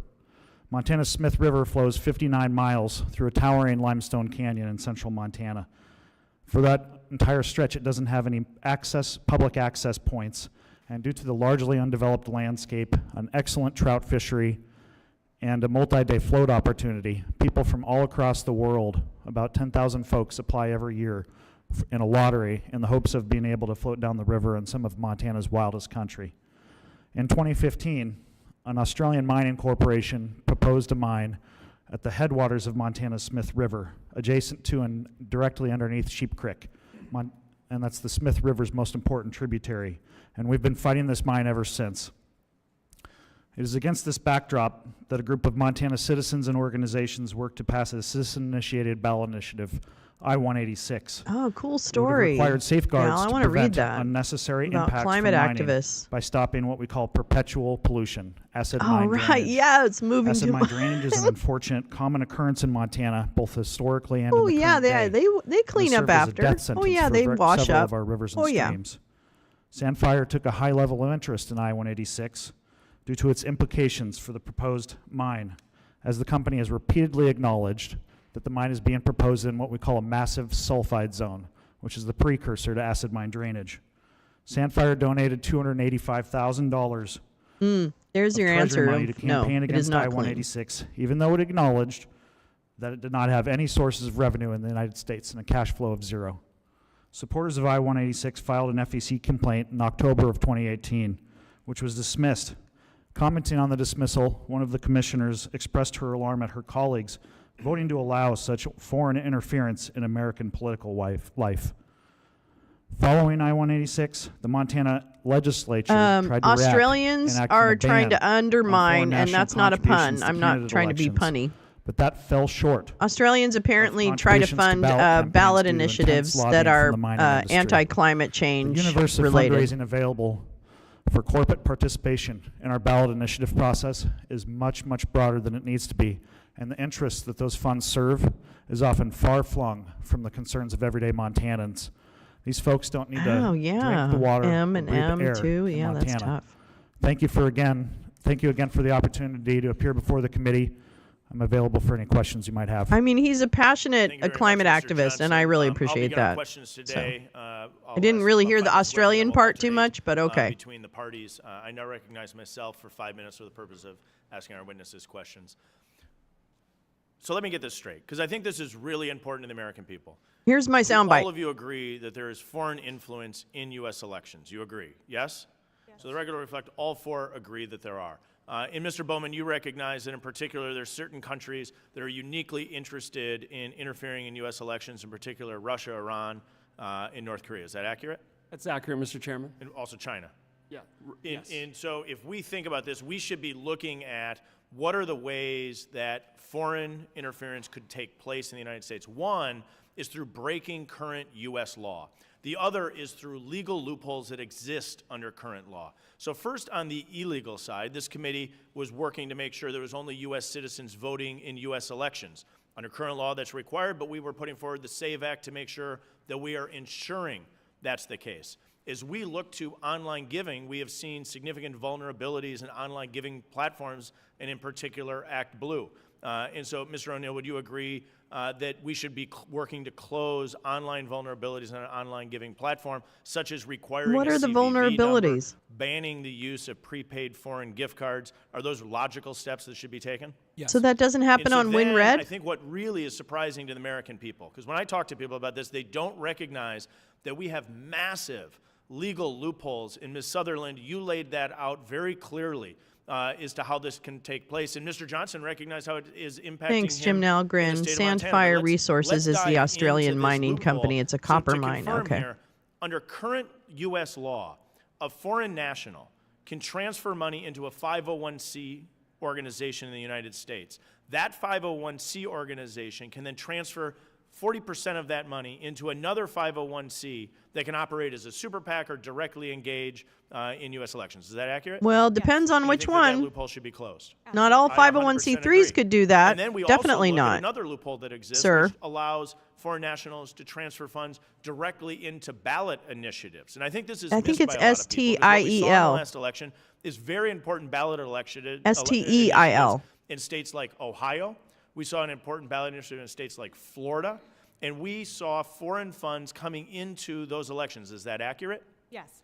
How much went into the state of Ohio for the ballot initiative from foreign sources in your estimates? So we've been able to trace into Ohio millions coming from foreign-backed cash into Ohio. And Ohio recognized the threat of that, and that's why they stepped up and they actually voted this year to ban foreign funding other state ballot But initiatives. to ban it going forward, but not to ban it historically. This money came into the state of Ohio under your research. Is that accurate? Yes, that's accurate. And did this money come into the state of Florida? Yes. And so is there any reason that Congress should not ban foreign money from coming into ballot initiatives in states across the country? Absolutely no reason to not ban it. Does anyone have an argument that we should not ban that foreign funds from coming into ballot initiatives? Any of our witnesses? The record reflect all of them agree that we should work to ban this. We have legislation to ban this at the federal level, and we continue to get caught up in the gobbledygook. But when you look at the impact that these foreign funds are having directly in U.S. elections, I think most Americans would be shocked. Because we know on the books a foreign national is not allowed to directly contribute into a U.S. candidate. Is that accurate, Ms. Sutherland? That's correct. But all they have to do is simply use the workaround and implement their funds and channel it through a loophole that allows those funds to come in and directly impact U.S. elections. Apparently correct? not, SB. And so as we look at the impact that Yeah, this what has about in our diamonds in your elections, shoe how heel? much money have you identified just one foreign individual spending in the past handful of years? Yeah, so Hans-Jörg Wyss, who's a Swiss billionaire and not a U.S. citizen, has contributed around $250 million into the 1630 fund. And then the 1630 fund turns around and So is that spends it on a whole $250 host of million? activities. And I think when the American people realize that this vulnerability exists in our U.S. election system, and as Mr. Bowman pointed out, not only may there be rich billionaires across the globe, but there could be state actors that could engage in this. We could completely envision this same technique being utilized by a Chinese national, a North Korean national, a Russian national, who has a direct interest on U.S. policy. We go back and we look at the array of groups that were interested in killing the Keystone XL pipeline, and we have seen Russian action as it relates to energy production across the globe. Is that accurate, Ms. Sutherland? Yes. Now, we could look at a whole host of reasons. I think it is imperative of this committee as we move forward to not only continue to work on the enforcement of our current law, which is including making sure that there's proper security procedures in place in Act Blue, that online giving platforms are blocking foreign funds from coming in. But I think one of the real missed pieces of this is the proven millions of dollars that are coming in from foreign nationals directly impacting U.S. campaigns. We have an opportunity to close it. We have legislation to close it. I think it's imperative that we actually pass this and it becomes law, as the state of Ohio did. I will now yield back. I'll recognize the ranking member, Mr. Morelli, for 5 minutes. Blackstone. Thank you, Mr. Blackstone. I do note again, I'm funded by that, Blackstone it was the Republican members of the FEC who created and the ballot APAC. initiative, loophole. They now recommended we fix it. I agree. I think it was wrong when they made that decision in 2015. I think it remains wrong today. So we indeed, you'll get our support as we work through this in the months ahead. I do want to, as I mentioned in my opening remarks, we all agree, again, foreign interests should have no say over the administration or outcome of American elections. That American elections, the decisions we make about our government, how we organize their society, are the sole province of American citizens. The newfound attention that we're paying to foreign funding of ballot issues is late to the game, as I mentioned. And so what I just want to do is ask you, Mr. Johnson, because this does have a real-life impact, as you can see from Mr. photos Steele had a taken, good year. from Montana, and you know this far better than I do. But if I could ask you, you obviously have enormous admiration and respect for not only your state, but He's the only land. 5% funded with by so many small people hike, donations. camp, hunt, fish, work. Can you tell us a little bit more about the risks that foreign corporations like Sandfire pose to the health Ooh, of the that's people interesting. in the land of Montana? Representative, as I mentioned, both in my written and my oral testimony, Montana is not just a Adelson place Pack, where okay. Montanans themselves can sort of enjoy the land and the place, but We have 12 million visitors a year I from haven't all heard across the anything world, else about and that, Jim. the land is basically an essential piece of our economy as well. Billions of dollars in GDP are generated every year. Yeah, in will Montana they overturn from Citizens visitors. United? I want to hear that. And as I mentioned, we've had a lot of issues with hard rock mining. This perpetual pollution issue is not going away. The federal government has spent hundreds of millions of dollars to try and figure out 100%, how Teresa. to address acid mine drainage without being able to figure out how to accomplish that. It is still an issue in Oh, Montana Carla and Rohrabacher. has caused a lot of pollution. That's why Montanans took it upon ourselves to try and address this issue. I want this And guy as my the Montana photo that, representative. you see there is the Zortman-Landusky mine. That particular mine is a poster child for bad mining practices, something that we would have hoped to help address and to never permit again in Montana, this acid mine drainage problem, where we've spent approximately $80 million in taxpayer funds and $2 million every year annually in treating that water, which is flowing directly into the Fort Belknap Indian community, impacting their I want to teepee float grounds down that river and in fouling Montana. Who's with me? what would otherwise be a good source of water quality for drinking water. And it's I-186 would have had a profound impact on this. That's correct. For the way that it was written, it would have prevented any new mining permits from being permitted if there was evidence that there would be acid mine drainage or require an associated management of that acid mine drainage, because once acid mine drainage starts, it does not stop. There's mines from the Roman Empire that are still spilling out acid mine drainage at this point. And so you have to basically lock it up, button it up, and treat it forever. So these are ongoing liabilities for thousands of years. And I-186 Jane. would have prevented. That's a good those one. Rick's from got one occurring on a again in Mediterranean yacht And I think you vacation with the said in credit your card testimony, points. just want to make sure I understood that, the company Sandfire, which was contributing nearly $300,000 Oh my God, to stop Jane. the ballot initiative, they didn't have any interest in Montana at the time, but were looking to get permits in the state. Is that to continue this practice? That's correct. They didn't have any interest in North America, and my understanding is that they still don't. Gotcha. Thank you for that testimony. Just one quick question. Mr. Bowman, I appreciate your testimony very much. I was surprised, I guess. I expected to see North Korea in the list. Do they not participate in these activities as well, or just wasn't the focus of the report?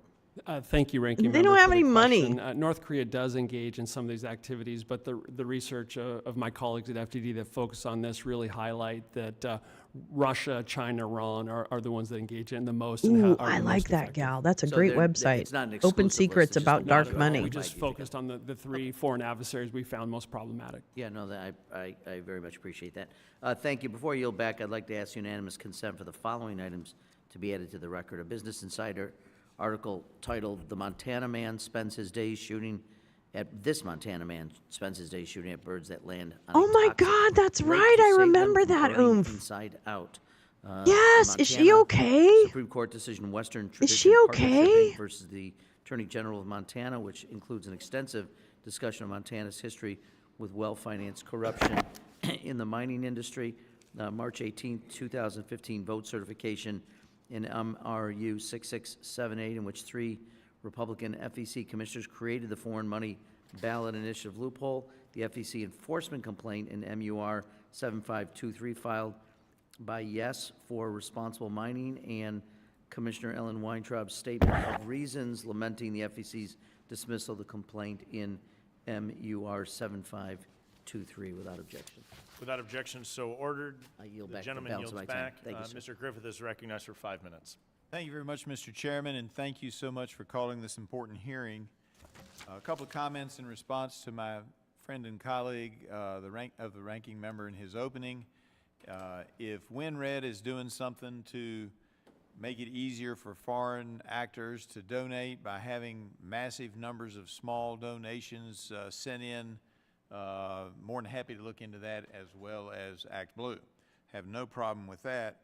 Further, I would point out that while you mentioned Elon Musk, who is a U.S. citizen, you didn't mention George Soros, who also is a U.S. citizen, but both of those have given money, and each side gets one.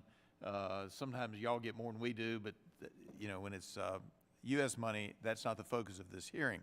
Ms. Sutherland, I was interested in your comments about the UK Labour Party recruiting and trying to send folks, or sending folks over here to work in the Harris campaign, because it's interesting, in today's online version of the London Times, there is an article about how they're worried we're going to return the favor and send money over to the Reform Party. And so now they're looking at tightening up their laws related to foreign I can't find the activities story. in the UK.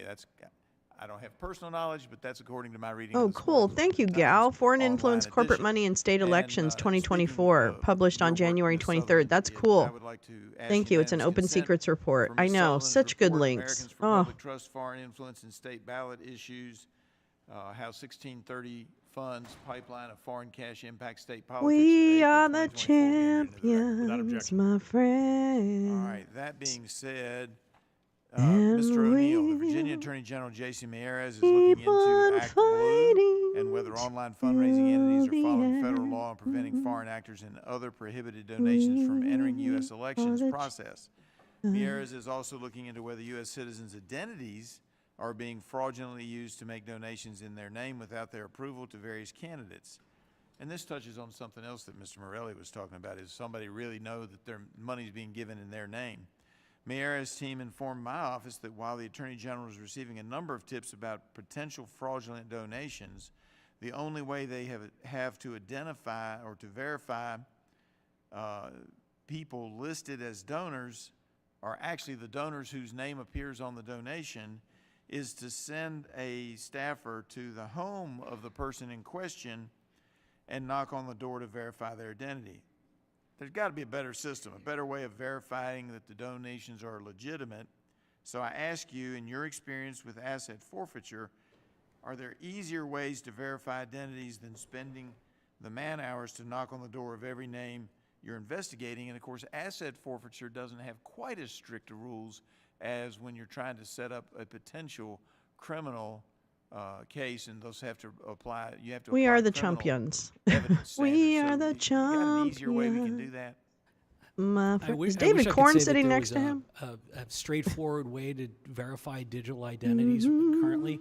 What I will say is the system for Oh, identifying Anastasia Vashukovich. Thank you, Jim Nalgren. Oh my God. 1999, every single one of ours, if we're old enough, name, DOB, social address, previous address, mother's maiden name, bank account information, email address, email password has been available online for sale for probably less than 2 cents a piece. And so that makes it very easy for bad actors to steal other people's identities, because when you look at what cyber criminals are doing, Oh, which is Deripaska, taking not advantage of the Przeng- elderly, the incarcerated, and Prigozhin. children to take over identities, it makes it fertile ground in order to. Certainly, people would want to do that in elections too. I hate to cut you off, but I'm going to try to get another question in before my time runs out. Mr. Bowman, spamouflage is one of China's apparently propaganda operations, and they have taken a special interest in Senator and current Secretary of State nominee Marco Rubio. Clemson University's Media Forensics Hub reported that on the morning of his most recent election, X exploded with around 20,000 messages spanning 6,500 different accounts with strange messages about Mr. Rubio. Further, they found anti-Rubio articles posted on places such as Medium and Reddit. All these posts were traced back to China and Spamouflage, their network of accounts. This is concerning a clear Okay, example of foreign interference Lukashenko in our elections. demanded her release from But prison when she was how do we arrested coming maintain back free to speech Belarus. while She's also Belarusian. ensuring that foreign adversaries And, are not spreading propaganda on our public So forums Lukashenko with demanded the her release. intent She was to either released, sway elections or, as you blah. raised, to testify to And divide she America. said she was warned not Thank to you, discuss Congressman, for the question. As Deripaska my while in colleagues Russian highlighted in a custody. She research said her memo claims published this about him were morning at intended to save her fpd.org, from spam death forward. while I know you're detained in busy, but, Thailand. just flagging it for you and your staff. So she's Spamouflage is a big happily deal. home in It involves a Belarus. vast That's network of right. fake accounts on social Anastasia media. is back home. They typically have pushed out low-quality content that, with a few exceptions, garnered little, happy to report, little organic engagement on social media. A notable trend with spamouflage this election style was that it leveraged anti-Semitic tropes to criticize both the American political system and specific candidates. To your broader question, eyeing the clock here, I think it's important to distinguish between foreign adversaries trying to influence our democracy and undermine our democracy in an opaque manner. You met one, you met them all. And what You know what I'm American saying? citizens are doing unconstitutional. I know you understand that, sir, but I just think it's a very important distinction that we should highlight. I appreciate that. I appreciate that. Mr. Chairman, I'm going to yield back. I apologize. I find this to be very interesting. Oh, hearing. a I appreciate the molasses witnesses. kick.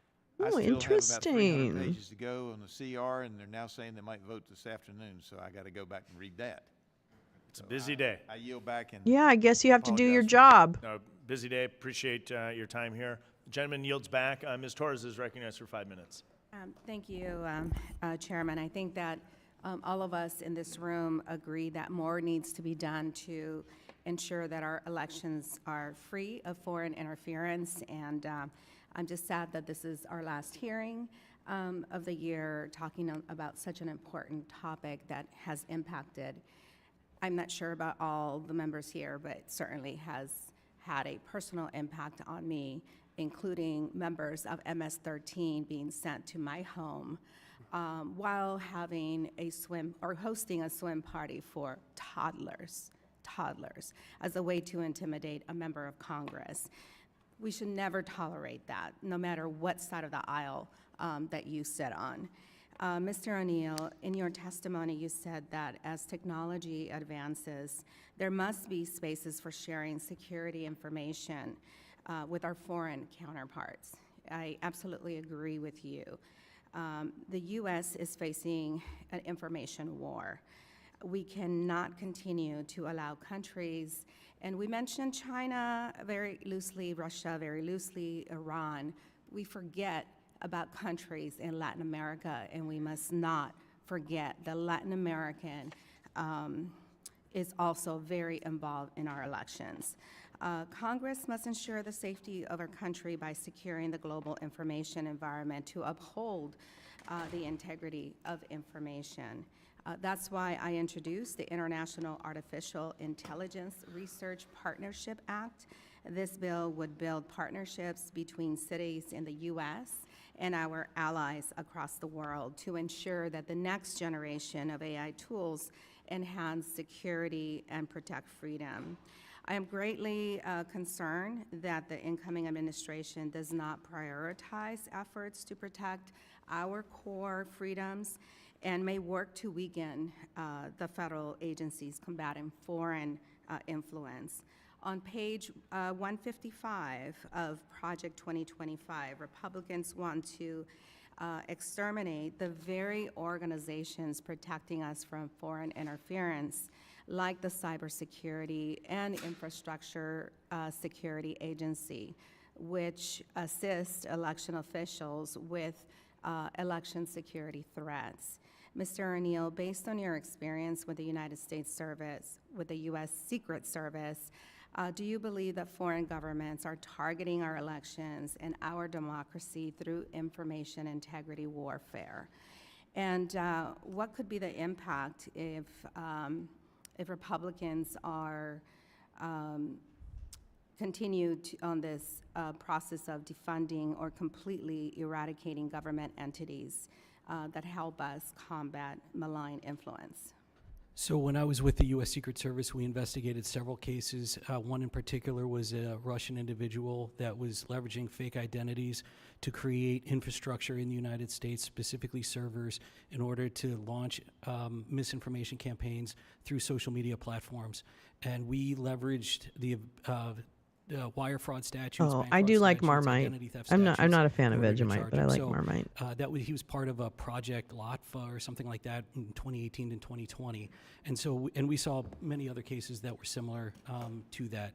One of the challenges that I fear is that the United States is still, as a country and as small, mid-sized businesses and large businesses, are unprepared to handle cyber attacks. In 2002, Congress strengthened the ban on foreign interference, specifically to prevent foreign actors from influencing the outcomes of our elections. And I'm troubled by the lack of meaningful enforcement of this provision by federal And it's, law by you the take a little bit FEC. of it This on a past English year, muffin the with FEC butter. acted on You less put a than little bit half of the Marmite cases on top. involving potentially illegal foreign interference. This inaction appears to be driven by partisanship. Almost every matter the FEC has not pursued is associated with a former president. Yeah, I like the And this OCCRP. is They're a where good we need to be organization. Americans first, and not relegate our duties to our parties. I want to include for the record here, Mr. Chairman, I request unanimous consent to submit the statement on behalf of the Citizens for Responsibility and Ethics in Washington. Mr. Good Chairman. old crew. Thank you. Oh yeah, we're gonna read Matt Gaetz's little And, statement. Lastly, my question to you is, do you agree that the FEC should be investigating credible allegations of foreign interference in our elections? Ms. Sutherland? Yes. Thank you. Mr. Bellman? Not my area of focus, but that makes sense, Congresswoman. Thank you. Of course, this is a common sense that we all agree on. When the agency is tasked with protecting our campaign finance system is broken, creating loopholes and failing to investigate credible allegations, we not just fail ourselves, we fail our electorate. And with that, I yield back. The gentlelady yields back. Ms. Bice is now recognized for 5 minutes. Thank you, Mr. Chairman and Ranking Member, and thank the witnesses for being here this morning. First, let me start out by saying the Ranking Member mentioned issues with large donations coming from individuals that may or may not be able to afford that. And the reality is that oftentimes these folks are setting up a reoccurring donation and don't realize it because they may not be familiar with that, but they also have the option to ask for a refund, and oftentimes they do. And if you look at many of our FEC reports, those individuals are getting their dollars back. I want to first start out by addressing Mr. Johnson's opening statement. You talked about this very serious issue that you have in Montana with mining, but the reality is that's a state issue, and the state legislature, me having been a former state senator, they should be addressing Wow, what a that. snotty I don't girl. think that that's something that necessarily Congress needs to engage itself in if it's a state. Yes, I will. When I become a hermit in Canada, I also want to, I'll need that recognize recipe. that fair and transparent elections are crucial, and that's on in every avenue. And I'm glad to see that my friend from Ohio, Rep. Kerry's legislation was signed into law. The congressional election observers will be protected by federal statute. And I also want to thank the staff who volunteered their time this last election to be part of that process. I want to start with Ms. Sutherland. You talked a little bit in your opening statement about Hans-Jörg Vess. Can you describe a little bit more about the 501c4 organizations that he participates in?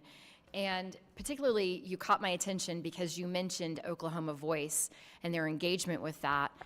I wonder if there are other ballot initiatives that they may be engaging in the state of Oklahoma, but I'd love to know a little bit more about the organizations.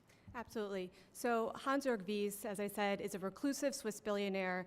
So reclusive, he's probably very bothered that we are having this hearing and exposing his pattern of giving, because it is difficult and complicated to track. Most of his foreign money comes Wow, from a you're group really called in the his Burger head, aren't you, Action Fund, Caitlin? which the What's up Associated with that? Press described as a nondescript name for a group with a rather specific purpose, steering the wealth of a foreign billionaire into the world of politics and policy. And yes, we have seen his foreign money, pop up in many things, including giving to State's Newsroom through the Wyss Foundation, which operates the Oklahoma Voice in your state. Also, his foreign money has been traced to all these ballot initiatives. Through the 1630 Fund, we've seen over $130 million. Hey, look, guys, it's Harry Potter Can sitting you talk about behind what her. specifically some of those ballot initiatives are? It's the boy Yes, who so, lived. Just this year, in 2024, we were able to trace $37 million in foreign-backed funds coming into 8 competitive ballot issues, focusing on issues wanna like try 'em. abortion, minimum wage, and election policy, like what happened in Ohio. Perfect. Mr. Bowman, if I can pivot to you, what are the most concerning tactics that our foreign adversaries are using to influence U.S. elections?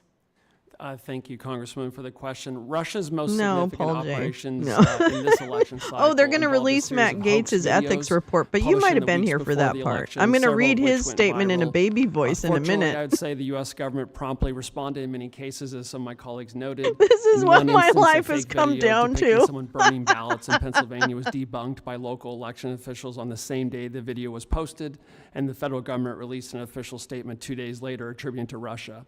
Iran's most significant activity involved, as was mentioned, the hack and leak operation targeting the Trump campaign. While Iran successfully What about Roger compromised sensitive Stone? materials from the Trump campaign, mainstream media outlets did not publish this information.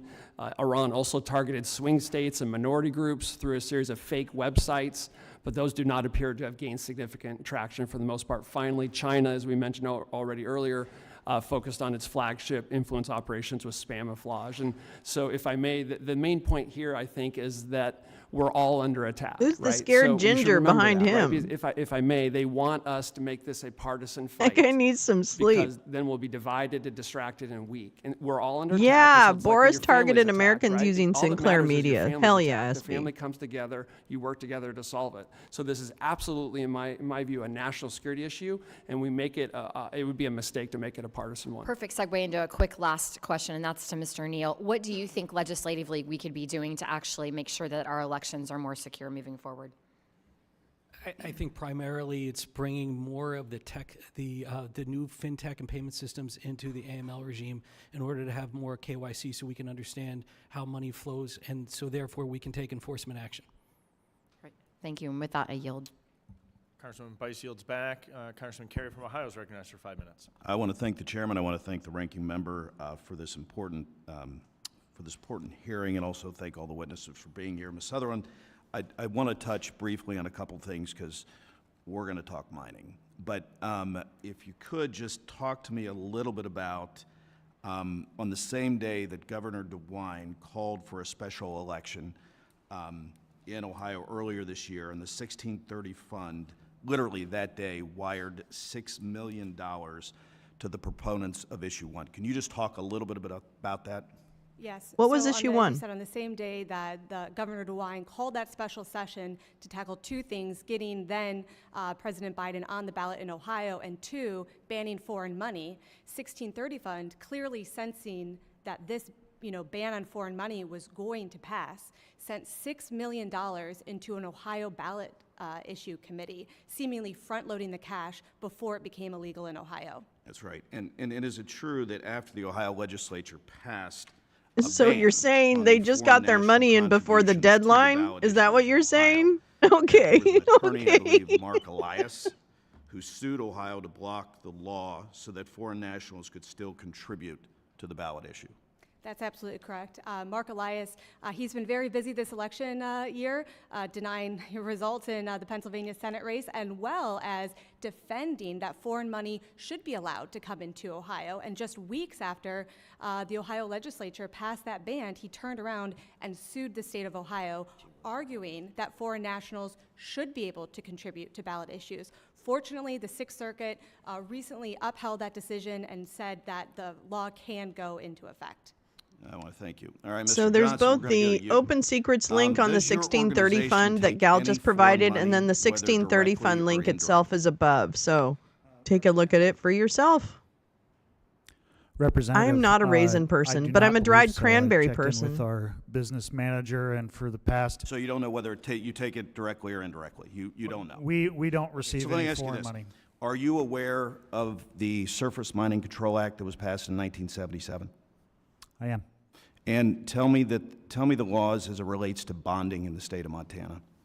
The laws in Montana require bonding for coal mining, which is different from what I'm here to talk So about you're saying today, the which acid is mine hard rock drainage mining. that from the tunnel in your testimony, the tunnel mine was not from coal mining? No, that was not, and so we don't typically have, in my experience in Montana, acid mine drainage associated with from coal something mining other as than you coal. might in the East Coast. So This let's is more of go a on to hard this. rock mining issue. So I would really like to know whether you can actually, and if you could get back with our teams on this, whether you indirectly or directly take foreign money. Bitch, check the at all, 990. Because I don't know whether That's what you're I would aware of say. this, but Look on it up. December 3rd, Look it the fuck China up. announced that they were going to ban several very important hard rock minerals and critical materials that are Look it- necessary I'll look it for up. manufacturing in this country. And there's nobody that wants to make sure What's that his we organization? don't explore our natural resources more than the country of China or any other foreign entity. So if you could get back to my team just to make sure that we don't have, you know, any issues with What's that. his name? Because we do Durf? have a very good bonding system in this country as it relates to mining. And, you know, my dear friend, Mr. Morelli, showing those pictures, I would like to take you to some of these mines across the country that I've been in many, many cases. And they're bonded, they're clean, they're reclaimed, and that's what we need to be doing. We need to be exploring our natural resources. So I just wanted to point that out. I'm going to go real quickly, though, because I've got very limited time, Mr. Bowman. We had a tough weekend in sports. You know, Navy beat us, right? That's right, that's right. But Go Army. we are seeing foreign adversaries single-handedly trying to influence our election outcomes. So to what extent are foreign adversaries coordinating with each other to influence these U.S. elections? Thank you for the question. I'll try to be quick. I think one of the most significant, as someone who focuses, frankly, on foreign defense policy, I think one of the most significant geostrategic developments we're confronting right now is a growing axis of aggressors where we have China, Russia, Iran, and North Korea working together in ways we have not seen before. I don't think we've encountered anything quite like this in modern American history, and I think this has ramifications for our defense budget, our foreign policy, and policies here at home. And what we've been describing about what China and Russia have been doing, they're going to be sharing those tactics, techniques, and procedures with Iran and North Korea, and they're all going to be more effective together in the future. And I think we need to see that collaboration for what it is, and that's going to make these challenges more daunting in the future. I want to thank you again. I want to thank all the witnesses. Mr. Chairman, I yield back. The gentleman yields back. Before we recognize Mr. De-Esposito, I'd like just to recognize Mr. De-Esposito's hard work on this committee. You were spectacular. You brought in a background from a time as a New York police officer and detective, in a particular period of time when we had work to do with U.S. Capitol Police, with crime in D.C., in this hearing on foreign interference and election law. You've been a spectacular member of this committee. In your time here will not be unnoticed as we look at the history of this committee. But just want to thank you for all your hard work on this committee and your time in Congress. And now I will recognize Mr. De-Esposito for 5 minutes. Thank you very much, Mr. Chairman. It's been an absolute honor to serve on this committee with all of you, and I hope my time on this dais is not over. Before I continue, I'd like to submit for the record a letter from People United for Privacy in support of H.R. 8399, which is the Donor Privacy Protections in Foreign Influence Act, which is a piece of legislation by Chairman Stile. Without objection. Thank you.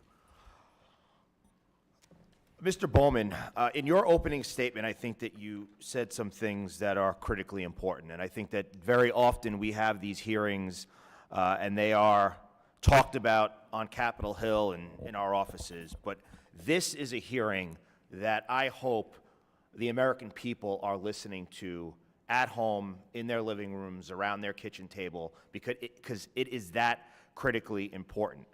You mentioned in your opening statements the idea that this country is already under attack. You mentioned countries like China, Russia, Iran, North Korea. I mean, these are our biggest adversaries. These are our greatest threat to our homeland. And there is no question that we are under attack. There is no question that we are already at war. And I think that a lot of the things that we talked about this morning are very important. But I think what I want to focus on is how this affects the people back home. Because very often people say, well, it's not happening in my backyard, it's not happening in my county, my vote is the one that counts. And, you know, we've heard when President Trump has said that we are under attack, when President Trump has said that there is foreign influence in our elections, we've been told very often by the other side of the aisle that that's not really the case. Can you talk to us about specific evidence and tactics? And I know that there was a hoax that was mentioned, but I'm sure you have many more. I want us to deliver to our neighbors back home exactly how their vote is threatened by these adversaries like China, Russia, and Iran? Thank you, Congressman, for the question. And this will start vague, but I'll try to be more specific. I think we need to fully appreciate that our adversaries understand the battlefield of beliefs and ideas, right? Because China, Russia, and Iran in particular, and also North Korea, they have a problem with us, I'd say, because of our existence and our power. And by existence, I mean our representative democracy presents a threat to autocrats who want to retain their self-serving grip on power. And it conveys to the Russian, Chinese, and Iranian people that there's a more appealing governance model. So just by being ourselves, our small d democratic selves, we threaten their autocratic grip on power. And our power, the fact that we have the most capable military in the history of the world, presents a problem for aggressors like China, Russia, and Iran who want to conquer our partners. So if they can deceive Americans into saying that we have no principles of interest in standing with Taiwan, Ukraine, or Israel, they can sideline our American power, and they want to decide who represents us in Washington. They want to decide what our policies. I say they should butt out and that Americans should decide, and the first step to having them butt out is realizing that they are trying to manipulate what Americans think and determine who represents us in Washington, what our policies be, and that's wrong, and we need to wake up to it. And based on evidence and the investigations that you have done, is there one party that has been more influenced by foreign adversaries in our elections than the other? I'm not prepared to answer that. I want to emphasize that both parties have been attacked. And I don't think we're going to come up with durable solutions that will last, that will be effective if it's not a bipartisan approach. So I really think we should not make this a partisan issue. Mr. O'Neill, thank you for your service. You mentioned in your opening statement the need for collaboration amongst public and the private sector. And obviously, as members of law enforcement, we know that collaboration works within law enforcement entities as well. Does the FBI work alongside the FEC in investigating foreign entities or adversaries that influence United States elections? Honestly, I don't know, because that wasn't an area of focus for the Secret Service. We were focused specifically on financial crimes. Okay. All right. With that, I only have about 30 seconds. Can you just briefly talk about how we see the illicit and illegal money moved through these online platforms?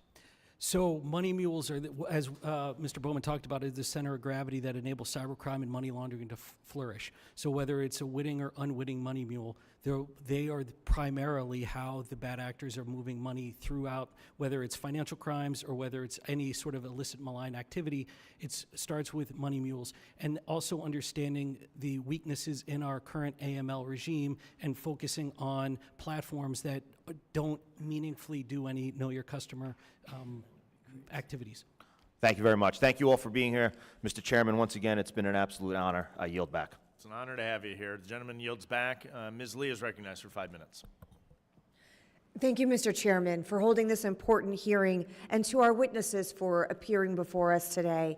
As chair of the House Administration Subcommittee on Elections, promoting American confidence in the integrity and security of our elections is a key priority, and identifying the ways in which foreign actors may be influencing and involved in our election system is of paramount importance to the American people. So thank you for being here.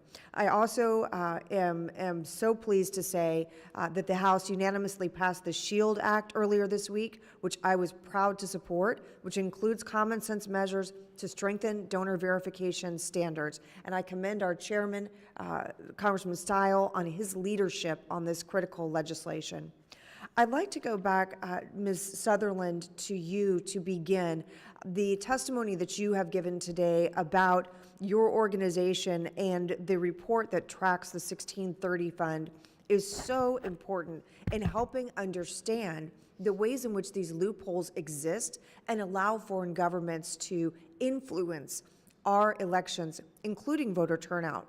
And as you know, in my home state of Florida, this past election cycle, we had two very contentious ballot initiatives that were considered. Did you see any instances of this type of foreign interference occurring in Florida's elections this cycle?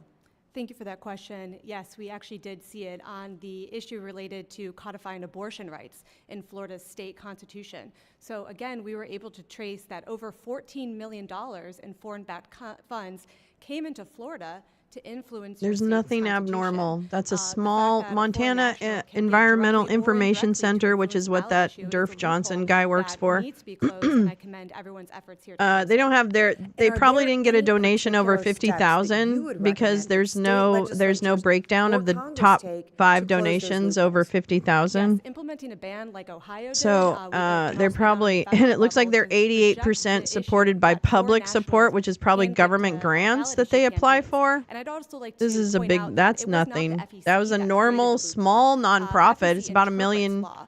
$1 Ballot million a issues are year. inherently not And it's grown elections. steadily So in a therefore, the normal prohibition on foreign trajectory. nationals I mean, influencing there's elections does nothing not to see apply. there. So it's I not would that look at their Republican audits, but commissioners there's nothing created to this see there. loophole. It's that they interpret the law. And currently, So, there is that was no dumb. law on the federal That was level, dumb. and in most states that say foreign nationals can't give to ballot issue That was campaigns. dumb. So it's a simple, common sense measure. Oh my gosh, you to guys are implement, talking and about I really food. look Yum, forward to yum. tackling this issue again next Congress. Thank you. I still can't Mr. even O'Neill, eat the I'd like to go back, sultanas. I to know, your Max. I'm way back testimony. at the Thank you sultanas. for sharing with us some of the tactics that foreign actors may use to commit financial fraud and cybercrime. And from your experience in federal service, I'm interested in what actions you think that agencies might take to identify and disrupt this type of illicit financial activity, in particular, how we might leverage new technologies, including artificial intelligence, to make forward progress. We So better do law something enforcement about can AI, leverage current, okay? SARs and CTRs that are submitted from financial institutions. It would be ideal if more payment processors and other fintech companies were also required to submit suspicious activity reports, because those do help law enforcement. But there are millions of SARs that are filed every single year. So leveraging artificial breaking news. intelligence Thank to you, mine SB. for SCOTUS those is going to take up the specific, TikTok suspicious case. activity reports, Forcing or the sale of heightened surveillance TikTok. report, whatever is provided would be of value. Also, the ability to leverage 314A, which enables law enforcement to query financial institutions around the world, is very slow. Sometimes it takes up to 28 days, and it involves manual batch processing. So if there was a way to speed up that process, because as we know, money is moving at a much faster How do- pace how than do you it did do when manual the, batch 314A processing? and 314B were created 20-some years ago. So that's another area where new technology Isn't that still exists just that like pushing a didn't few several years buttons? ago, It's not and that we haven't bad. been able to keep up with the technology. And Mr. Bowman, you just gave some testimony that related to efforts from China, Russia, Iran to disrupt and exploit vulnerabilities that we may have. I'm particularly concerned about threats from cyber actors in this way. We know China very recently committed a very serious hack of some of our infrastructure and telecommunications providers. And I'm interested in your perspective on whether this is simply an intelligence gathering operation. Do you perceive a risk to our elections infrastructure? And what do you recommend that we be looking at in order to enhance and strengthen our cyber elections infrastructure? Thank you. Not only do I believe our adversaries are currently waging an information war against us, and we've presented some evidence here What today. are they? They're Wine also butter sounds waging great. an ongoing daily, I would do hour that. by hour cyber war What are against those us. little tiny And grapes? that I has remember many, those many butterflies. facets to it. There's an election component Oh, to it. or I letting explained why our TikTok back in elections if they are- pay are- 6 are justices center of enough in gravity. So Christmas certainly they're using trips. cyber warfare to attack it as we sit here today. And they're also doing the same thing in the military domain and in the civilian infrastructure that supports the United States military's power projection capability. So we are the most capable cyber country in the world, and we're also one of the most vulnerable. And I think time is well spent trying to shore up our cyber defenses.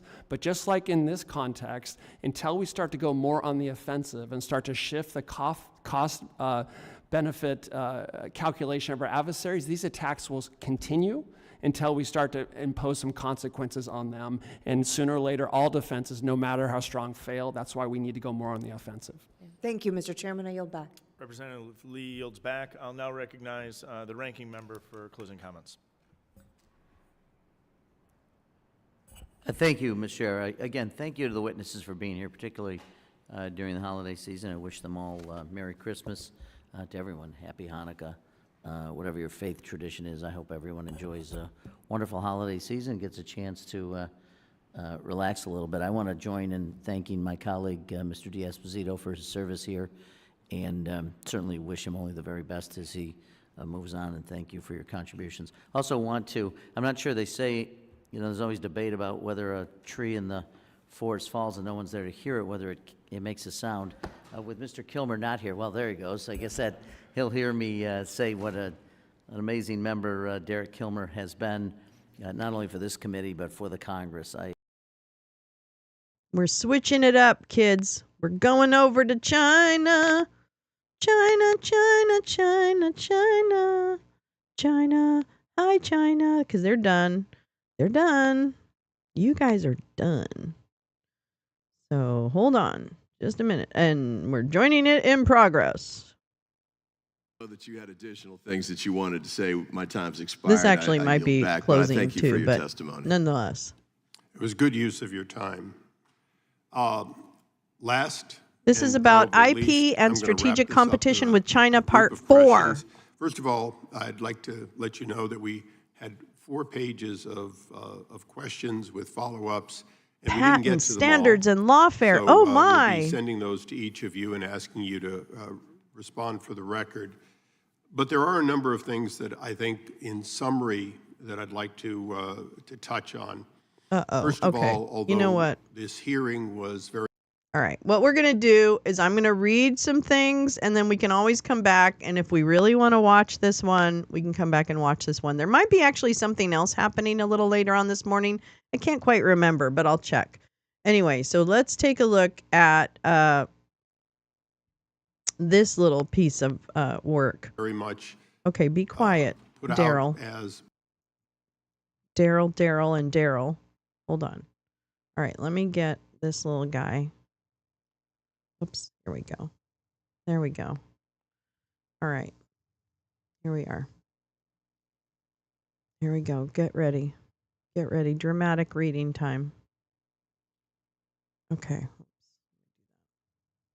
No, I don't want that to do. Why does it do that all the time? Weird. Right. Okay. It has to be perfect. There we go. Is Jerry Orbach from Law and Order? Hey, yeah, he is. That's Jerry Orbach from Law and Order. Come back from the grave. Mountain apples, Hawaiian apple. It looks like a small apple, but it has a texture sort of like a pear. Ooh, interesting. Oh my gosh, you know what I made the other night?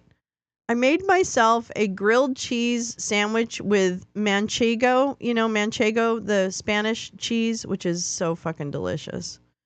I made a grilled cheese sandwich on sourdough with manchego, and I've thin sliced some green apple, and I put it on the sandwich. Oh my God, it was so good. I can't even tell you how good that was. That's like going to be my dinner for a lot of times. It was heaven. And I think with a pear, it would be even better. That would be even better. I haven't seen grapples here. I've seen cotton candy grapes, but I never tried them. Yeah, cheese. Manchego. Oh, God, it's so fucking good on a grilled cheese. That's my go-to for grilled cheese now. I'm in my manchego season right now. It was so good. And my dad loved it, too. He would steal it from the local grocery store because it was so expensive. He'd walk out of the grocery store and then it'd be like, "Hey, look what I did." And he'd pull out this wedge of cheese. And I'm like, "God damn it." Yeah, this is silly, man. I think people knew he was doing it and they just kind of put up with it, you know. I don't know. He was a character. Okay, here we go. But hi, everyone. Hi, everybody. I'm glad you're here today. I have something I have to tell you. I'm not very excited about it. But here it goes. The Biden and the Garland DOJ spent years,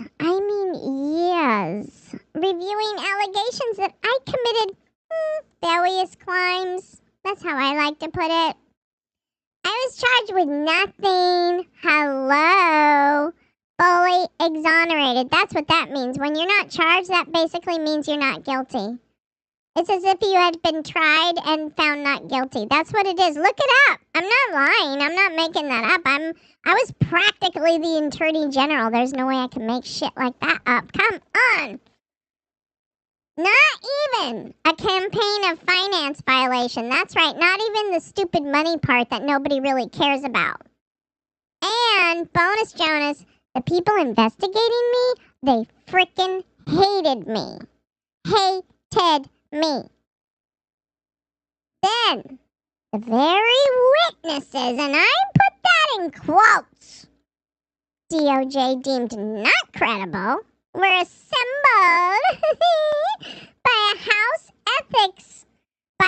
Ethics to repeat their claims absent any cross-examination, because we would have crushed them, or challenge from me or my attorneys, because again, I'm just going to say it, I would have crushed them. I've had no chance to ever confront any accusers. Poor me. I've never been charged. I've never been even sued. How about that? Proof in the pudding. You know that saying? My mommy told me it. Instead, House Ethics will reportedly post a report online that I have no opportunity to debate. I don't get to threaten them with naked pictures of their daughter. No, I don't. Not that I have them, but I'm just saying if I did, I wouldn't be able to, you know? Or I have no opportunity to debate or rebut. I said but. As a former member of the body. Like the butt of the body, maybe. No, Jim, it's not really dating if you have to pay a girl to go out with you. It's... and if that girl is 17, she's not a girl, she's a fucking child. Here we go. In my single days, when I was a little chubbier, Ginger likes to remind me every fucking day, I often sent funds to women I dated. Ask Ginger. I sent her a couple bucks here and there. Even some I never dated, but who asked? That's right, I don't have to fuck them to pay them. Okay? Come on now. I dated several of these women for years. I got booty. It's multiplying. I never had sexual contact with someone under 18. Not someone under 18. I didn't have contact with someone under 18. I had contact with that one under 18.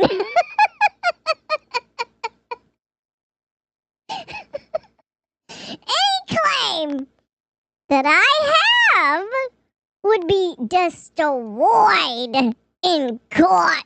Crushed. Which is why no such claim was ever made in court. Meh. Bleh, bleh, bleh. My 30s, go girl, at the club were an era of working very hard. And playing hard, too, that's right. And if you were 17, that's it. It's embarrassing. Yeah, no shit. It's embarrassing for all of us. But they're not criminal. Ish. That I probably partied, womanized. You know, that's actually sexy, though. People like that. Yeah, they like that. Dwank. I drank a lot. A lot of Long Island iced teas, you know. A lot of mojitos. And maybe a couple of rum punches once in a while. And I smoked more than I should have earlier in life. I mean, it was crack, but I should have probably just stuck to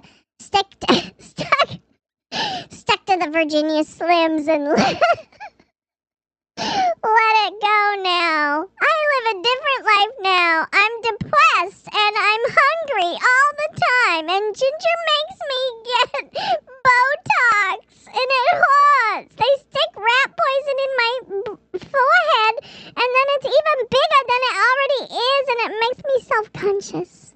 And that's why I'm such an asshole.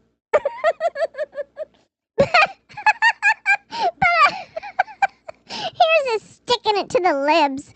But at least I didn't vote for any CRs that fuck over the country. Ooh, ouchie. Oh, somebody's hungry. Somebody's hangry. Somebody's hangry. Oh no, I'm not gonna invoke the fat shaming again. Yeah. I usually bring up that. Oh, whoops. I usually bring up that Ginger. That Ginger is fat shaming him all the time, but I think this stands alone. Somebody's hangry. Hey girl, hey. Hey girl, hey. Do you paint your eyebrows on? If so, can you share which product you use?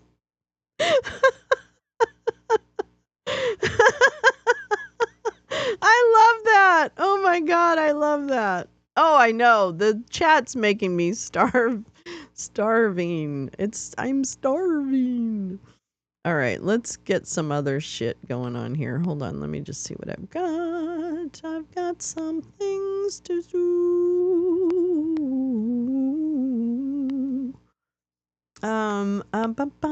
Let me just make sure. Disco Noel. Disco Noel.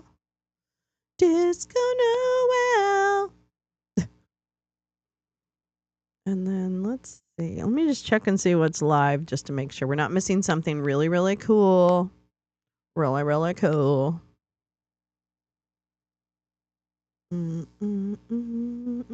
Oops. Sorry about that.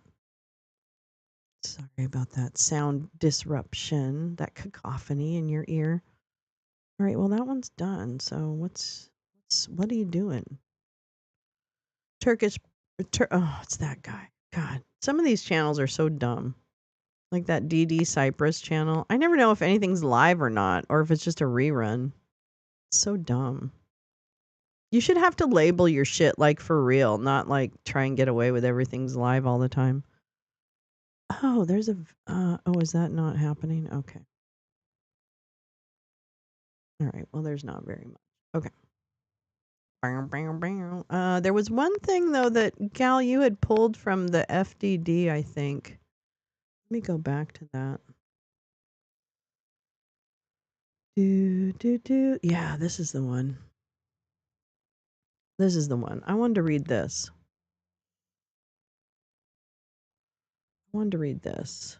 Okay. Yeah, I wanted to read this.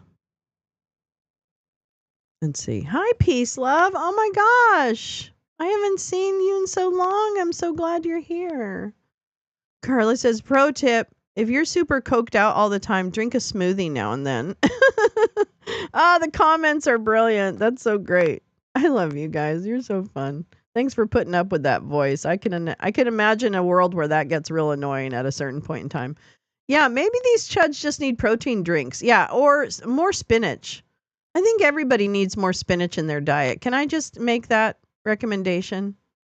I feel like spinach really changes my entire energy level. If I eat spinach at least a few times a week, I feel like my energy level is better.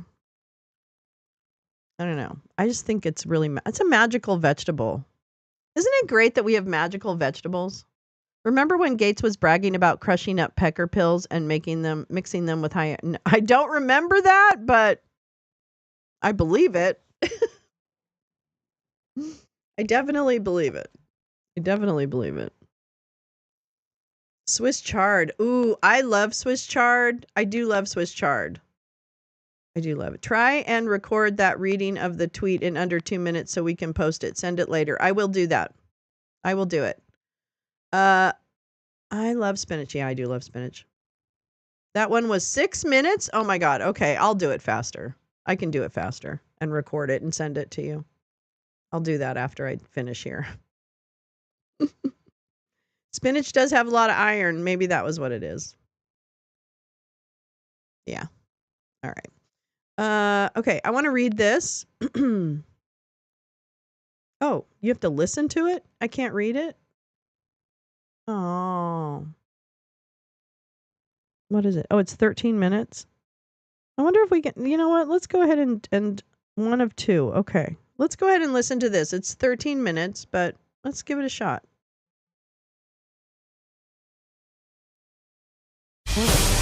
See Broadway's spellbinding spectacular coming to the Hollywood Pantages Theater. Performances begin February 15th. Fantastic. Get tickets at BroadwayInHollywood.com. Wonderful. This is CBS Eye on the World. I'm John Batchelor. Influence peddling.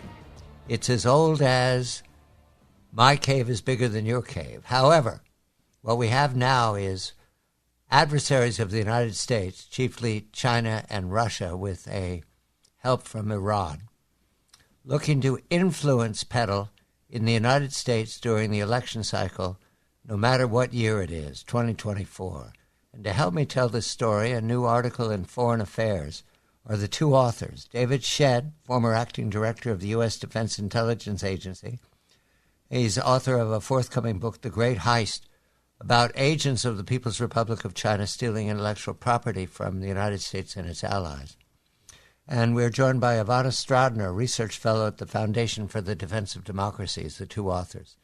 Ivana, we've spoken at length about the ability of Russia, for example, to influence peddle across Europe, especially at election time. There are two critical elections right now that are in the balance, one in Georgia, one in Moldova. However, we're looking especially at the U.S. What does it look like, Ivana? Can you recognize that you're being peddled to by Russian agents? Good evening to you. Good evening. What you have just mentioned about Georgia and Moldova, it's actually part of Russia's more strategic approach towards influence operations. In the United States, they're operating 24/7, not only around the election time, but even outside of the election. So this time around, actually, Moscow has adapted its strategy. It's not only using authentic and inauthentic accounts, such as bots and trolls, to peddle certain messaging, but actually this time around, they have adapted their strategy. They're also using social media influencers and trying to actually peddle disinformation campaigns to look like organic campaigns, when in fact they are not. And that's precisely what happened just recently when the Justice Department actually charged two employees of the Russian state-controlled media outlet, RT, former Russia Today, basically in a $10 million scheme to create and distribute content to American audience with hidden Russian government messaging. But the ultimate goal of Russia is not only to try to peddle and to be in favor of one candidate, but also to truly polarize the United States over a very, very controversial and contested issues, such as the question of the right to carry guns, abortion.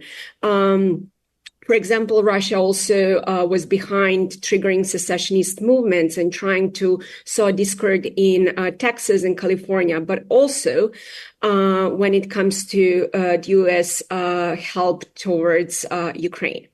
Of course, Russia is not the only actor, and that's precisely why the U.S. intelligence in multiple reports have actually warned the Americans of more and more influence operations coming from China and Iran. David, a very good day to you. A little history on influence peddling by Russia and China and Iran.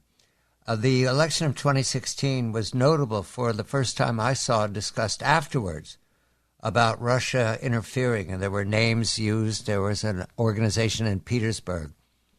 How far back does this reach, David? Is this an old practice that was updated with the digital access of social media, or is this something that Russia and its helpmates China and Iran have only discovered in the last decade? Good day to you, David.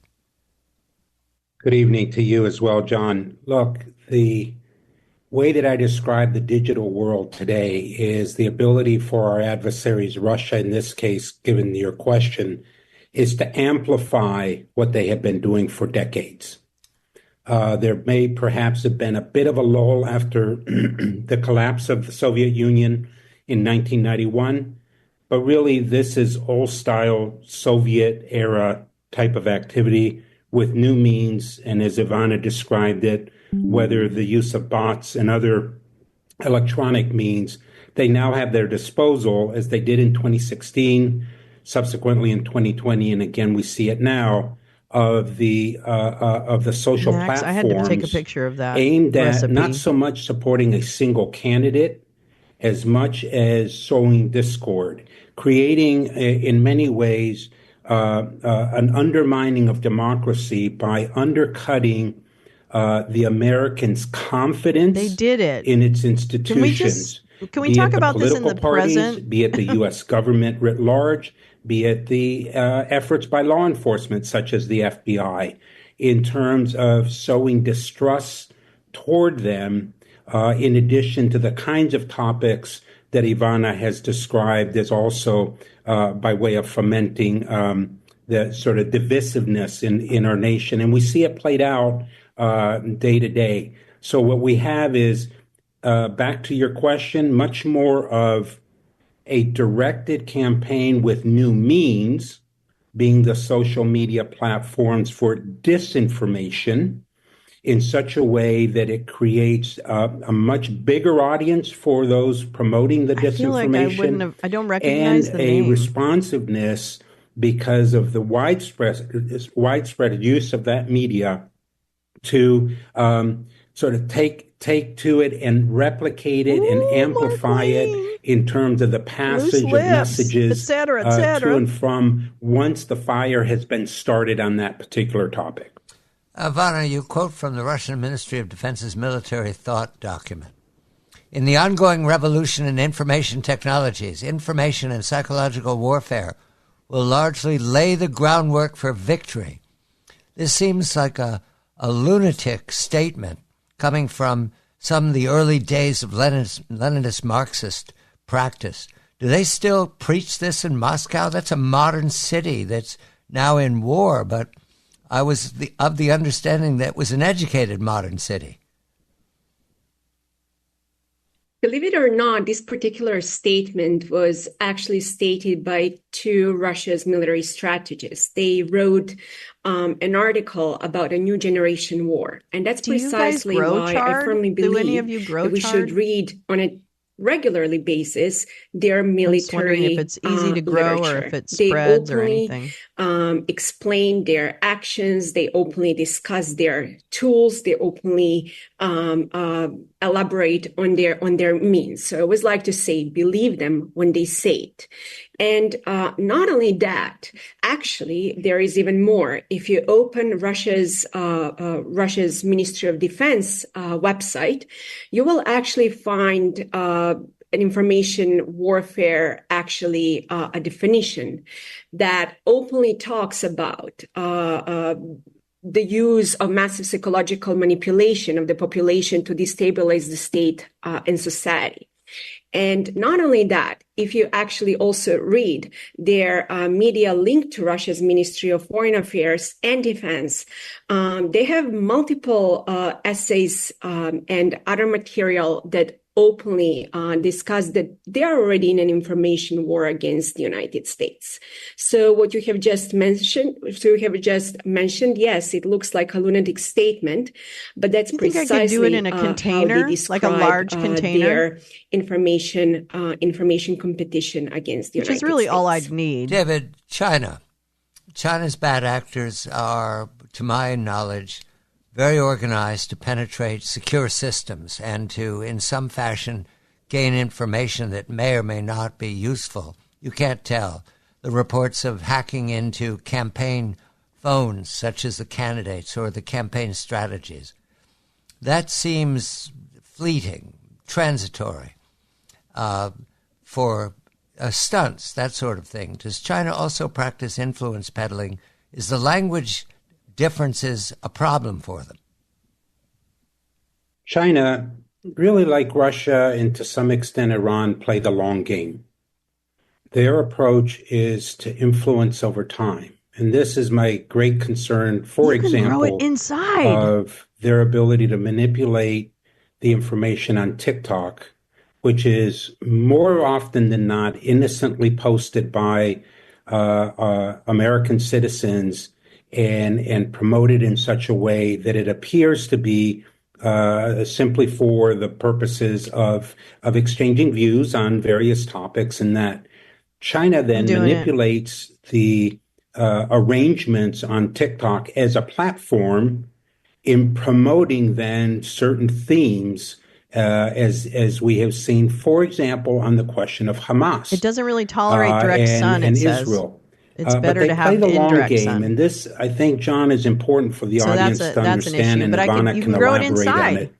You don't see one single tweet or a single X or a single platform I mean, I have posting sunny windows where I think I can put it forcing a indirect change of view, in a sunny room. but rather it's the multiplicity of it. And China is very much aware of that. And I think they're taking a page out of the Russian playbook here and seeing that it can have a deleterious effect on the American people by causing dissent and divisions among us, whether it's the transitory effect of hacking a phone of the candidates, and that, to me, that's short time, short play activity that really I don't pay a whole lot of attention to.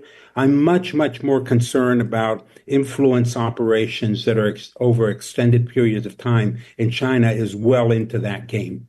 Ivana, is there any indication that there's a coordination among the adversaries, the Axis, Moscow, Pyongyang, Tehran, and Beijing, on influence peddling? Russia and China actually signed multiple bilateral agreements on information security. And they're already coordinating their efforts in the United Nations in that front, whether to push for a new UN cybercrime treaty that actually, if you read the Russian version, has a lot to do about influence operations, or whether to try to regulate AI. And the reason why it matters, it is because it tells you all you need to know about their overt cooperation. But there is also cover of operation, because if you follow influence operations, they actually learn a lot from each other. They amplify similar messaging. Even the ultimate goal, for example, Russia' ultimate goal is to truly polarize the country versus China to peddle certain narratives. Max, I love that. To present Beijing as a better actor than the United States. Having said that, also China and Russia cooperate together in the field of artificial intelligence. And if you follow carefully influence operations and their latest strategies, whether spamouflage or similar actions, you will actually see that they employ very, very similar tactics. So I do believe that they actually are to some extent cooperating and learning from each other. David, I'm looking at what is to be done, importantly. So when we come back, get right to it. Go on the attack. David Shedd, former acting director of the U.S. Defense Intelligence Agency, now the author of a forthcoming book about the great heist, Chinese stealing intellectual property for the state. Ivana Stratner, research fellow at the Foundation for Defense of Democracies. Ivana and David writing at Foreign Affairs. Stay tuned for more of CBS Eye on the World. Coming to the Hollywood It's phone calls to the driver. No. Oh, well, that's it. Yeah. I'm always interested in hearing that. Too bad we didn't get the part where what are we supposed to do? Too bad we missed that part. Oh, well. Yeah. Oh my God. Oh my goodness gracious me. Well, I can't wait to make these, that olive oil crust. Max, thank you for that. Easy to make the olive oil crust. 1 cup flour, 1/2 cup water, 1/2 cup olive oil. I can't wait to try that. Salt, lemon zest, optional. Ooh, that sounds delicious. Oh my gosh, I might make some tarts. What a nice idea. Those Nada's port tarts are delicious. Everything sounds so great. Montana is going to protect our land. You've got some good activists. I don't know. Actually, I don't know if you're in Montana, but Montana has some great activists, it sounds like. So that was informational.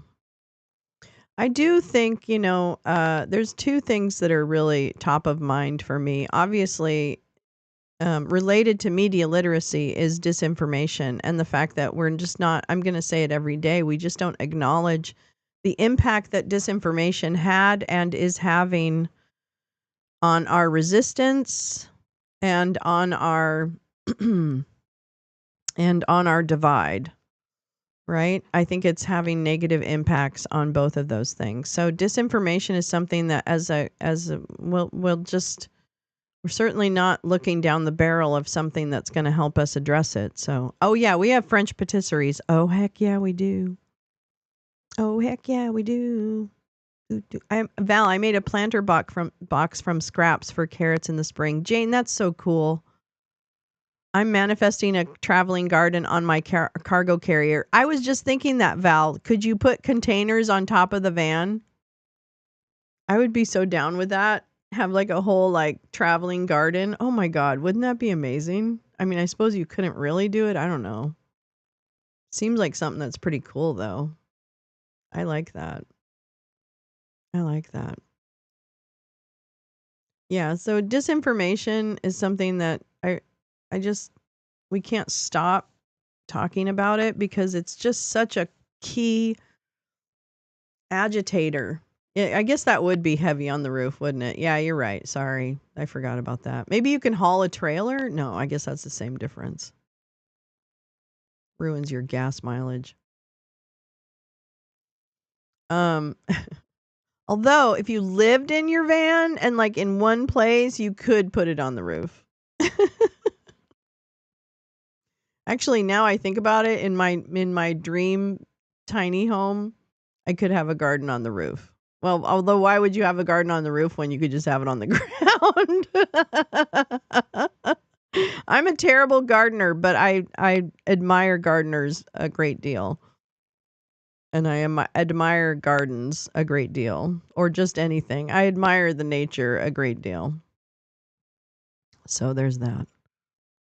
The other thing we're going to have to deal with, I think, as a society sooner rather than later, and you all know, or I mean, I'm sure you guys know this and know more about it, but is AI. I really think that we need to understand and start to put guardrails around AI. And I laugh whenever that I think about what we would do in the future around these things, because I just don't see a world where we're going to address them in the short term for certain, nor do I have the tremendous confidence that we'll address them in the long term.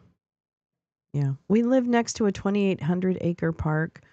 The herds of deer are humongous. They eat everything. Oh, I know. Poor Max Flower has deer issues oh man, she's had some terrible years with deer. And I think, Oomph, you've had some deer deer diners as well. A bus with a greenhouse. So cool. Regulate the shit out of AI. I know. I don't know. I don't know. I don't know what the answer is. I don't know what the answer is. But I know that it is about to be a really in our face issue. I've already heard crappy people using it to make fun of other people, and I don't know. I'm really fucking sick of the evilness. I'm really fucking sick of it. I'm fucking sick of it. 1/3 to pests, 1/3 to failure, 1/3 to harvest isn't a terrible expectation. That's kind of nice. That's a good way of thinking about it. I think that's a good way of thinking about it. Maybe even a little hopeful. Yeah, so true. So true. Well, live and let live, right? Anyway, I hope people, and I remind myself of this too. I hope we can be kind. I hope we can be kinder to each other. And you know what? Let go of the petty bullshit, because it's making people look really ugly.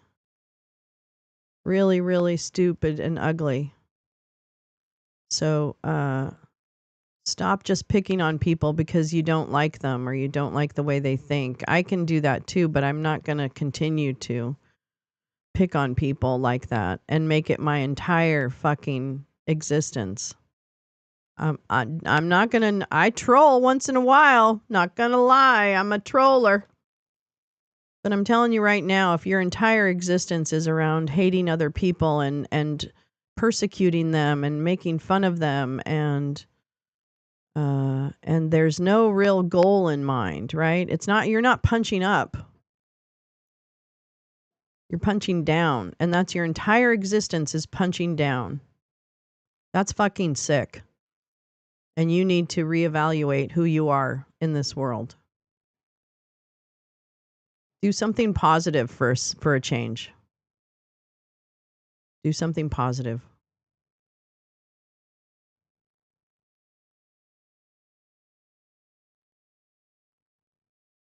I'm glad I'm not like that, because I'm not. Anyways, can't wait to start this garden. That's coolie. I can't wait to start the garden. I really do. I think the container, and I like the idea of chard because it's a little more substantial than like a lettuce, you know, and that's a great idea. I really hadn't thought of it in terms of, oh, peppers. That's a good idea. That's a good idea. Yeah, I would like that. I don't know. Now I'm excited. You guys got me excited about doing that. Oh, yeah, no, I understand, Max. I hear you. I hear you. No, I have no problem with trolling. I'm all about it, man. I do it all the time. But when you make your entire existence about it, that's really weird. That's just weird. That's just weird, man. It's a waste of energy, man. That means you got some damage. You got some work to do on yourself. That's what I think. At least that's what I think, and I got work to do on myself too. We're all in this together, one by one.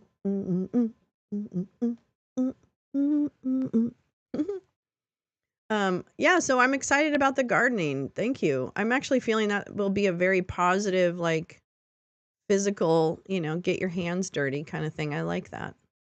I like it. I like it. And I will re-record, Gal, for you if you're still here. I'll re-record and send you the recording of the Matt Gaetz baby voice in under 2 minutes so that you can utilize as necessary. And my shitter time is now 95% trolling. Oh my God, Val, you know what? Twitter is just, that's all you can do really there too. I pick articles out of there and then I just throw, stupid comments in people's things. A friend of mine lives on a farm that provides most of the vegetables to the hoity-toity restaurants around here. She always drops off baskets. Oh, God, that's so lovely.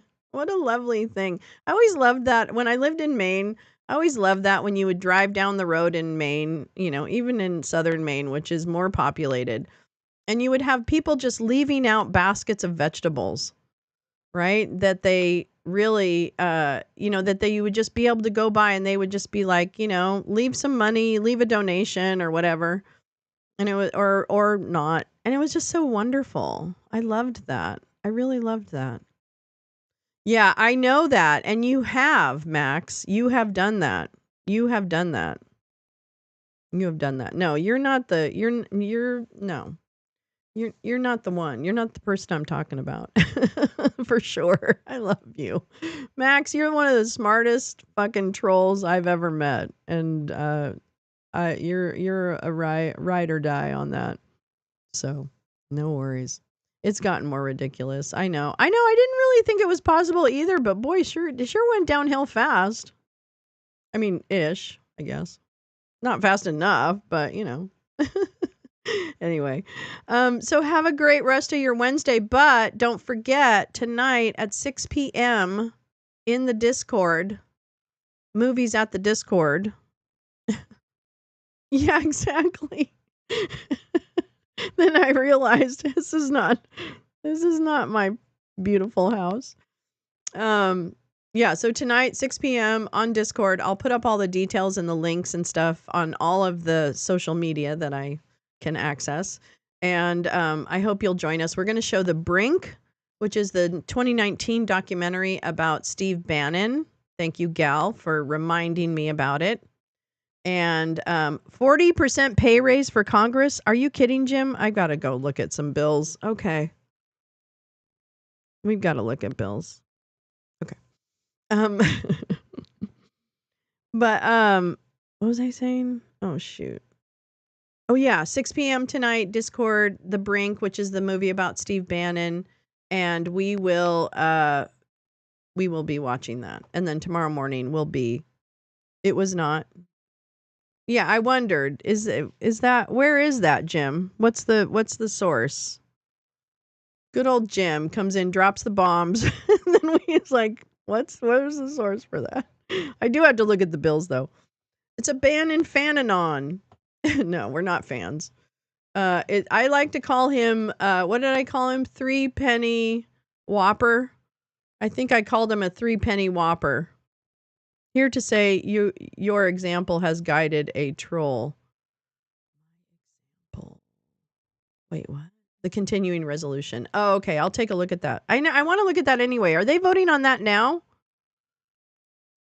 Are they voting on that now? I don't know.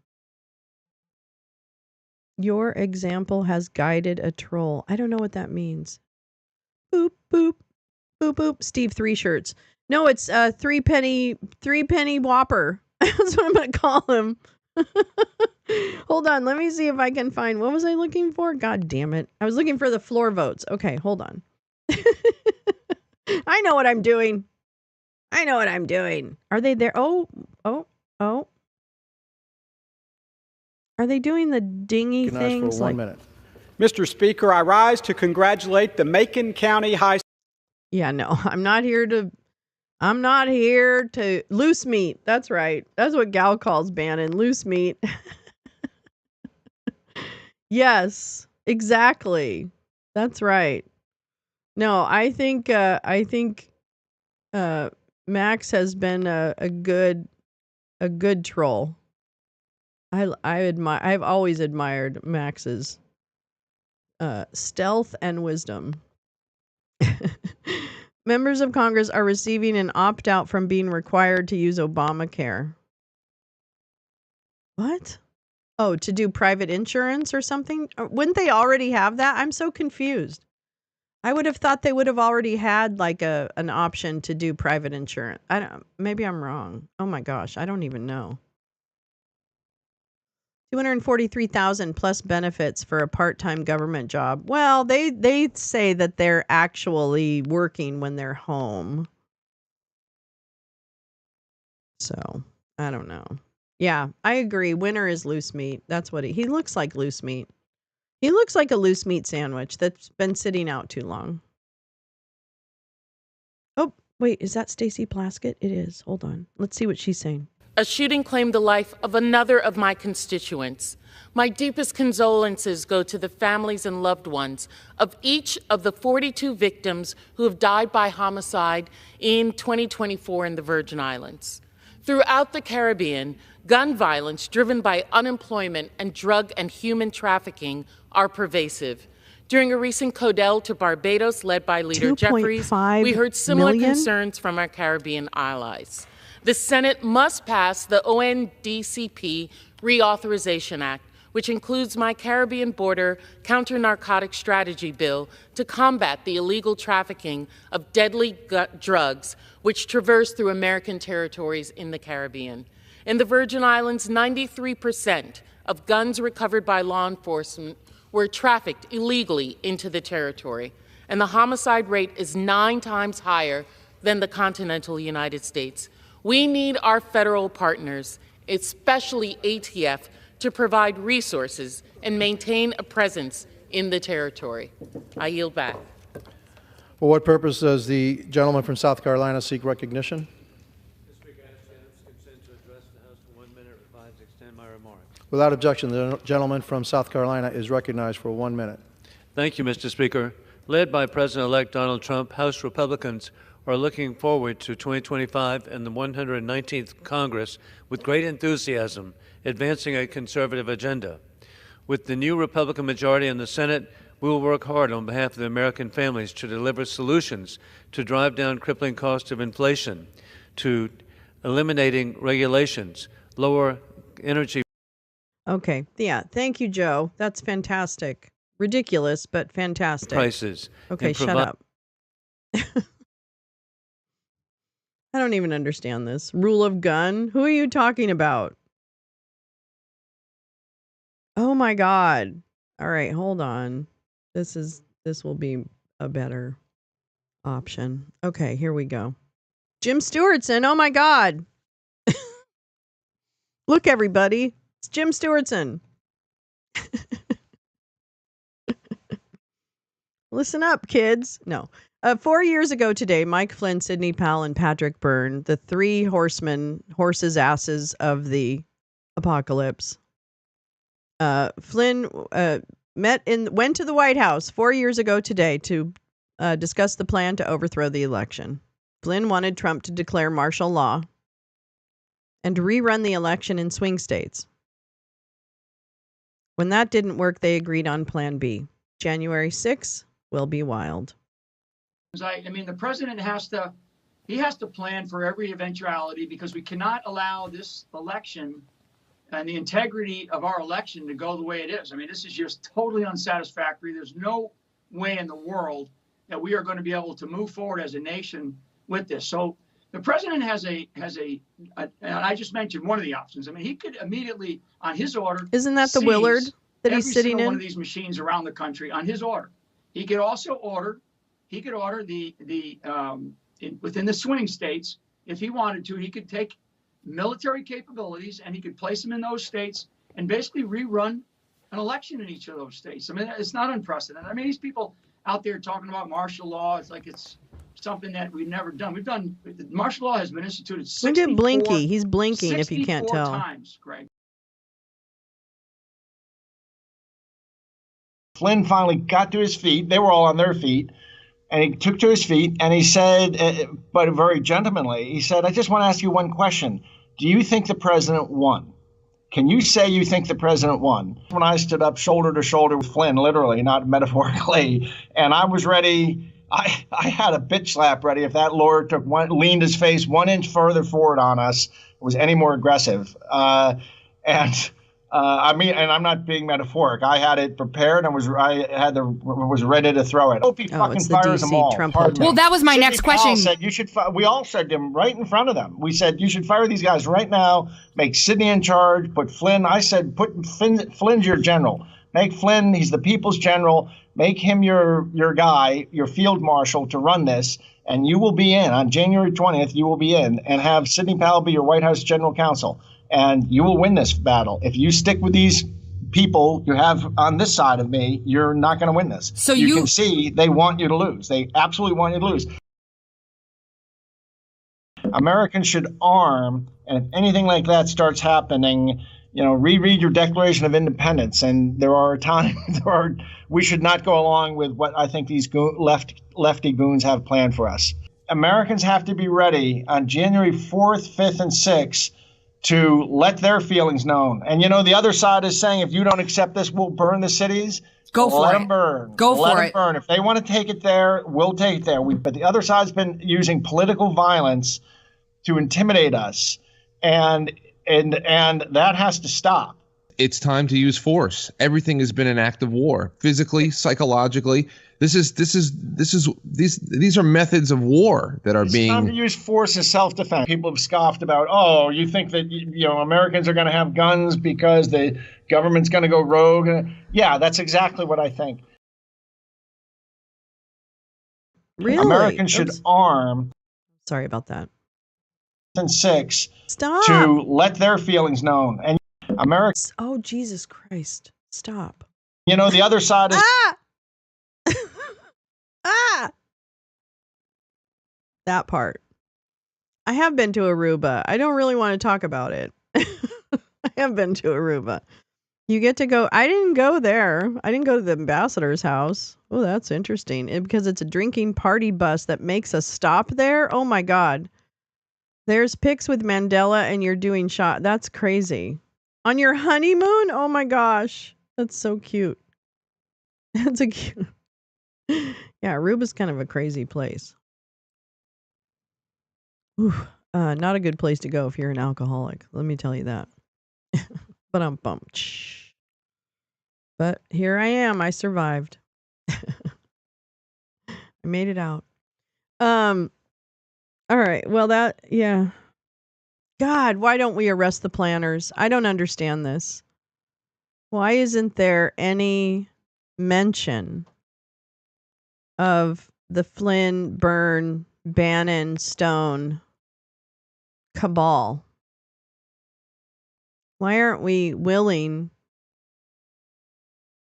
to, I don't know. I don't understand it. I mean, is there not enough evidence? Is that what it is? Is that what it is? There's just not enough probable cause or evidence or rule, is that what it is? I mean, am I missing that?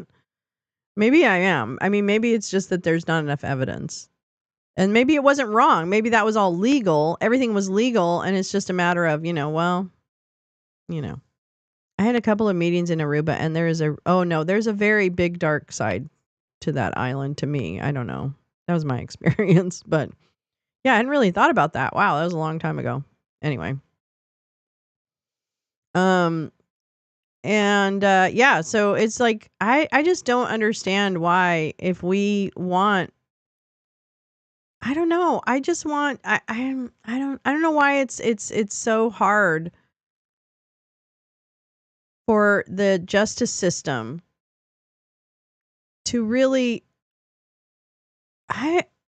recognize kind of the lead up to this. And the fact that really at this point they won, right? Like they won. There is lack of confidence in institutions. There is a march towards authoritarianism through a certain percentage of the vote, right? That was enough. The operations to turn people away from Democrats based on the messaging of Genocide Joe, etc., that worked. Okay, people turned away from Democrats on the day that they needed to vote, or they didn't vote. Right? All of those things, they worked. So it's not even like conspiracy theory, blah, blah, blah. It's fucking what got us here. And it's still working when it's around disinformation that is continuing to be pushed forward unabated. Like it is, no one is even discussing what comes through Rumble. Who are the 600 that are paid by the Russian, I guess, is it the Internet Research Agency or is it the FSB that's actually documented in the indictments recently handed down for Tenet Media, that there are media organizations that are fronts for Russian intelligence, and they're creating videos and creating spin and creating the mindfuck material that then goes through American presenters like Tim Pool. Well, now the same thing, that sets up those media companies, that does all those things. And I'm not saying that the Americans aren't doing, I don't know if we're doing similar things, but what I do know is that what the actions that are coming through that entire network are pushing us to an authoritarian regime and stripping people of rights. So inherently, existentially to me, that is wrong, because I want us to be a country where everyone has rights, that there is a greater redistribution of wealth,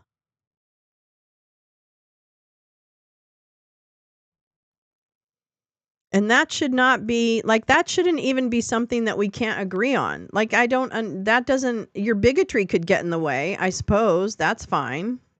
It's too late, baby, now it's too late. Thank you, Merrick Garland, take a bow. It's not too, I can't be too late.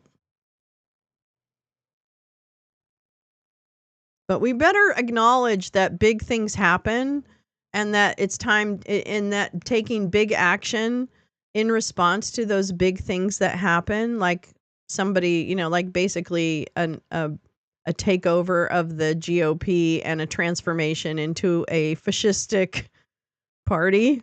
That should have been called out a lot more. And those Republicans that were normal people, I'll just never forget when Kevin McCarthy stood up and Lindsey Graham stood up on January 7th and said, "That's it, I'm out." Right? Like, I remember that day and I thought, oh, if they hold on to this, if they continue with that line and they get more and more of them, we're okay. I really thought that. I thought if they just get momentum in the Congress on the Republican side to denounce this, we'll be okay. And they didn't. And it only took a few days for them to capitulate. And then it was over. That, I think, was the moment we really lost. Because that I saw as a real opportunity to change, mass thought. Because the problem with chuds is that you've got everybody telling them that they're right. And those people are traditionally people that they might look up to, like their Congress people. So that's when I think we might have lost. I mean, we lost a lot, and people have been losing for centuries, and we've lived in privilege to not experience that. So I'm also reminded that this isn't about me. It's not about any of that. It's about what we collectively and the folks that are most vulnerable are going to suffer or are suffering right now. So good job. Good job, everybody. You really fucked it up. It's really funny. They really fucked it up. Like, you really needed to, really fucked it up. I know they've been, and I get it. And it's not, I'm not really in the good and evil, like, classification, but there is a definite intention to deny people rights and to control people's lives for your own financial and moral benefit. I guess if you have some kind of thinking that this is moral, I don't think people really buy that. I think people know they're on the wrong side of history and they're so embarrassed that they have to double down because that's who they are. And it's the people who don't double down and go, gosh, I just learned something and I should rethink my worldview on this. Those are the people that are reasonable. Heritage Foundation, 48-year strategy coming into full bloom. Yeah. So I don't know. I don't know what we do. I was hoping that we would get a Congress that was willing to stand up and speak truth to power, but that didn't happen. So, and I'm not doing that just to be like flip about it. I'm just like, I have no other wisdom on that. But anyway. All right. Well, let's make it a great Wednesday. Hopefully, and hey, the report's going to come out. Wait until the report comes out.